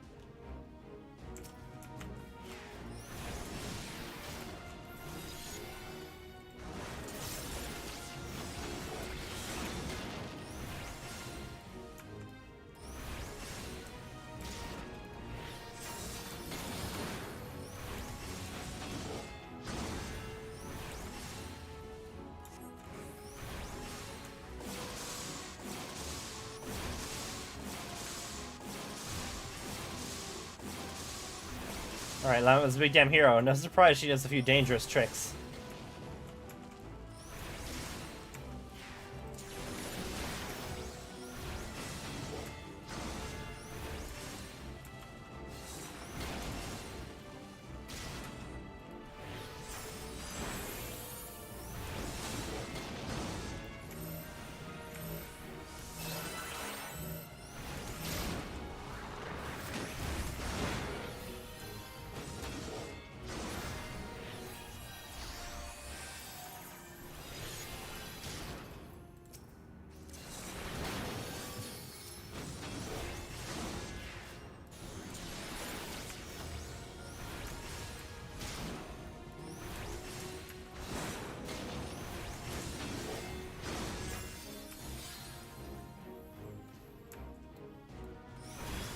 Oh, she was directly in the middle of my sacred soil.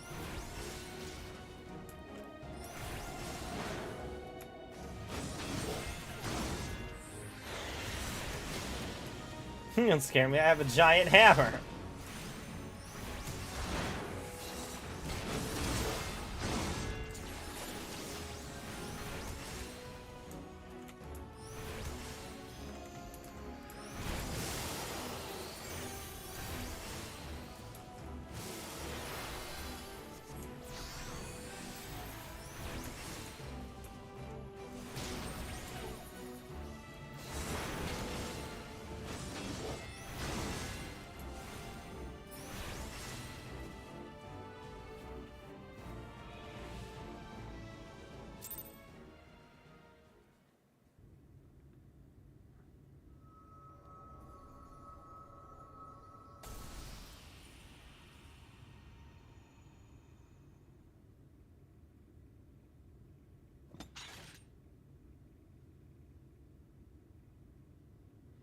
Take that, you pasty bastard!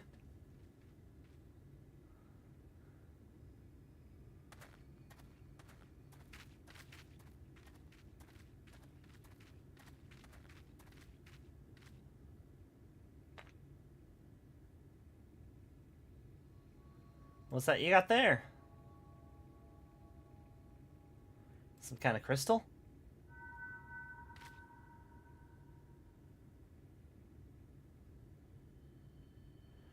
Tradition wouldn't have saved her. That's why I left.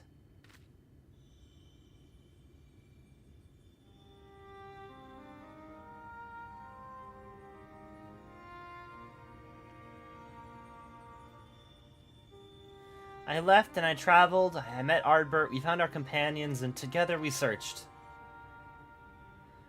Are you her? Limit? Listen, I called you a disgrace before, and... My journey was not an easy one. To save my sister, to save them all, I faced 1,000 foes. I know, I understand now, and I'm so...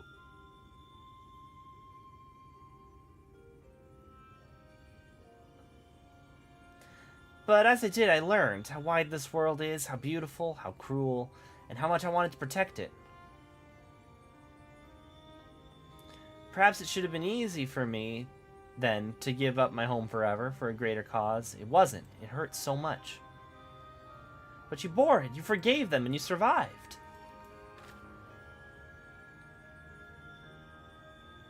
It hurt, but I survived, because they were there, and because he was there. Ardbert, you stubborn idiot, you sweet boy, you never did understand what you meant to me.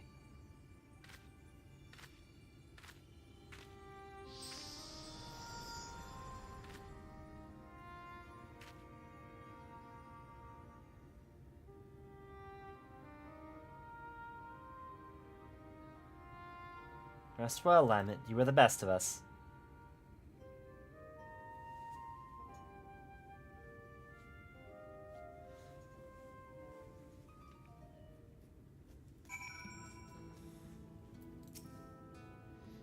We did it! I can hardly believe it. This calls for a drink at the Crystarium, don't you think? And that silence is you wondering if I want to go home. Well, I can't. I showed my face to you, didn't I? Broke our rules. So I'm thinking I'll give Lamet's way a try. Live proud as an exile, just like all the other folks that she saved. Don't make that face. It's nothing a little ale won't solve.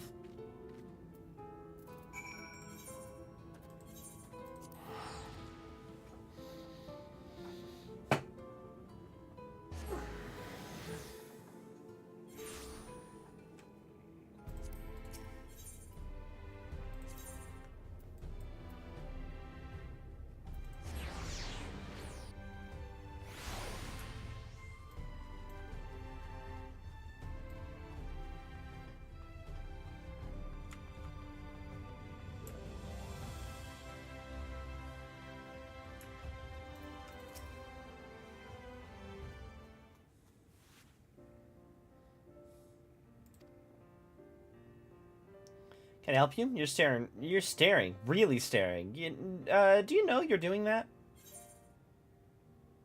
I'm glad that you're here, Helm or no.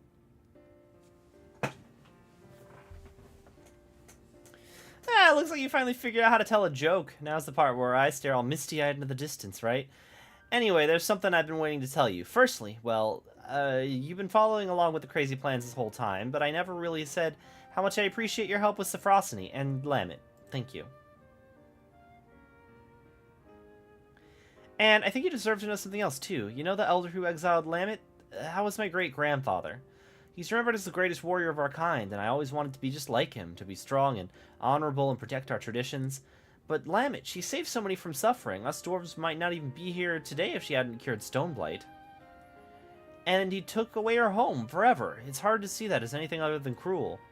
Tradition's important, but it's not the only important thing. Kindness, empathy, love... This world and the living, breathing people in it, they matter more.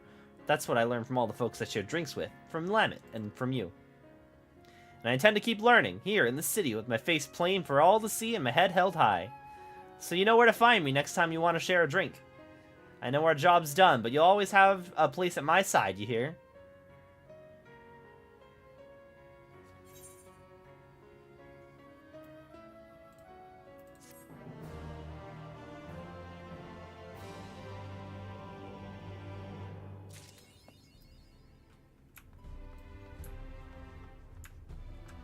Okay. Now I can go back here.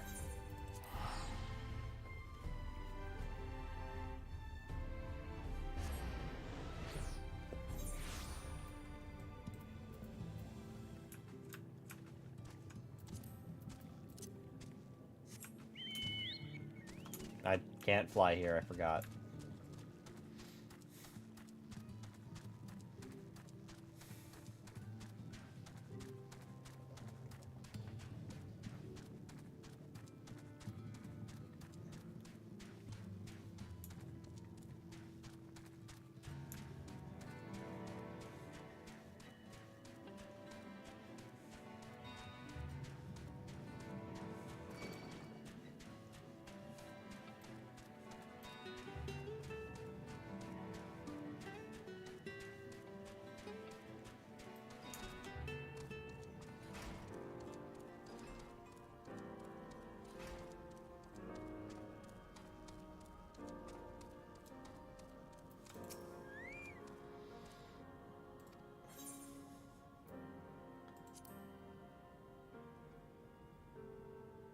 What's that you've got there? It's a striking beauty. It shines with heartache and laughter, and the transience of life and the turmoil of history is made manifest. Aye, I can see the brilliance of the crystal, that crystal's legacy. never capture such a gleam, not if you labored for 100 years. But bugger me if I don't mean to try. Where are my tools, gods damn ye? I must set to work before the feeling fades.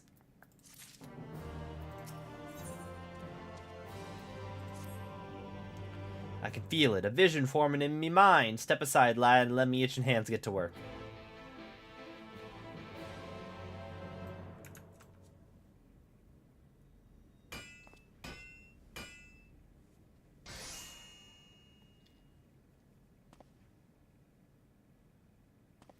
And done. Taking the wonders of that crystal you showed me and channeled them into a new shape what befits the Ondo's spiritual character.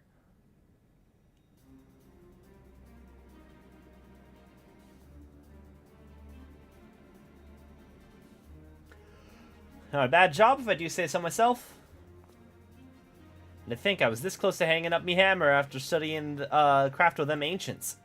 I've been across the length and breadth of Norvrent and gobbled up every scrap of craft and wisdom I could find, but no matter which technique I tried, me work just was no comparison. I couldn't even figure out how they put the damn buildings together. A mystery for the ages, that's what drew me here in the first place. I built me workshop, got to the forges burning, and lost me bleeding will to craft. Thank the gods of that crystal years, or I might never have gotten it back. I won't pry into your business, but I reckon your little miracle there has been through this kind of journey they sing songs about. The echoes of the memory it holds just speak directly to your heart. I can still feel him coursing through me. The inspiration's not fading away. It's welling up stronger and stronger. Give me the chance and I reckon I can weave the Crystal Saga into other things as well. But bugger me, I'd almost forgotten the Ondo's commission. If you could drag that lamp over to Tolzada for me. And I'll stay here and dream up new armaments for you to try.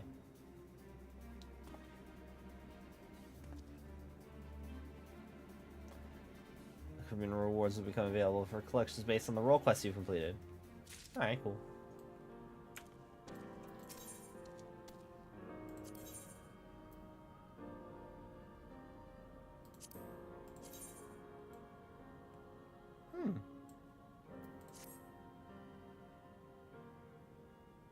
Oh, and these are all better than what I'm currently wearing, too.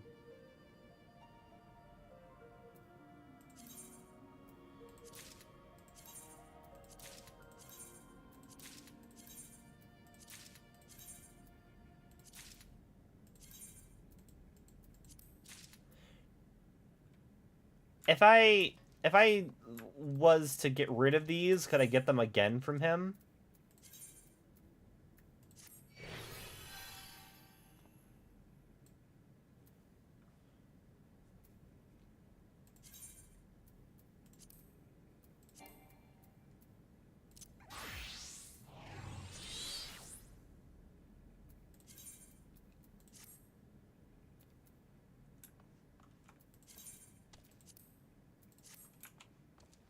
Okay, cool. Because I was like, looks pretty cool glam-wise. I probably should stop here, though.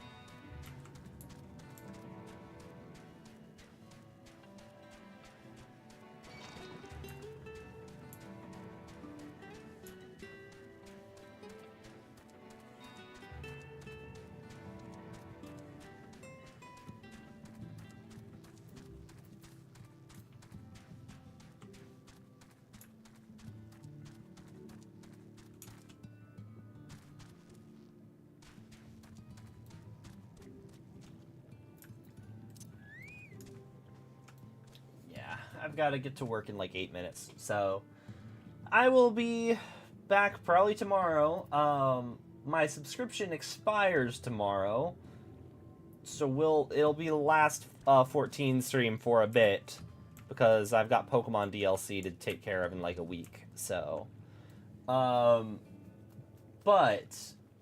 until next time, let's see if we can raid somebody.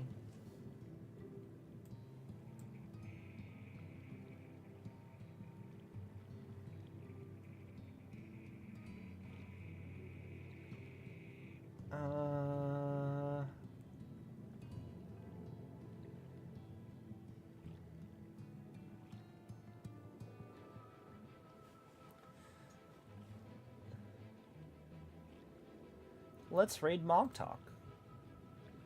You know, if I had best in slot... Yeah. Cool. Actually, this looks like raid stuff that I haven't done yet. I'm actually not gonna raid them.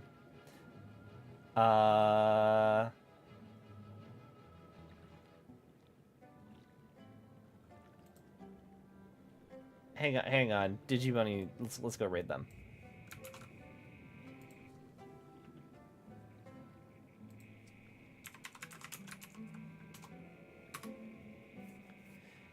Raid messages, you have found the missing persons. And I should be live tomorrow. But until next time, I'll be seeing y'all later. Thanks for hanging out with me.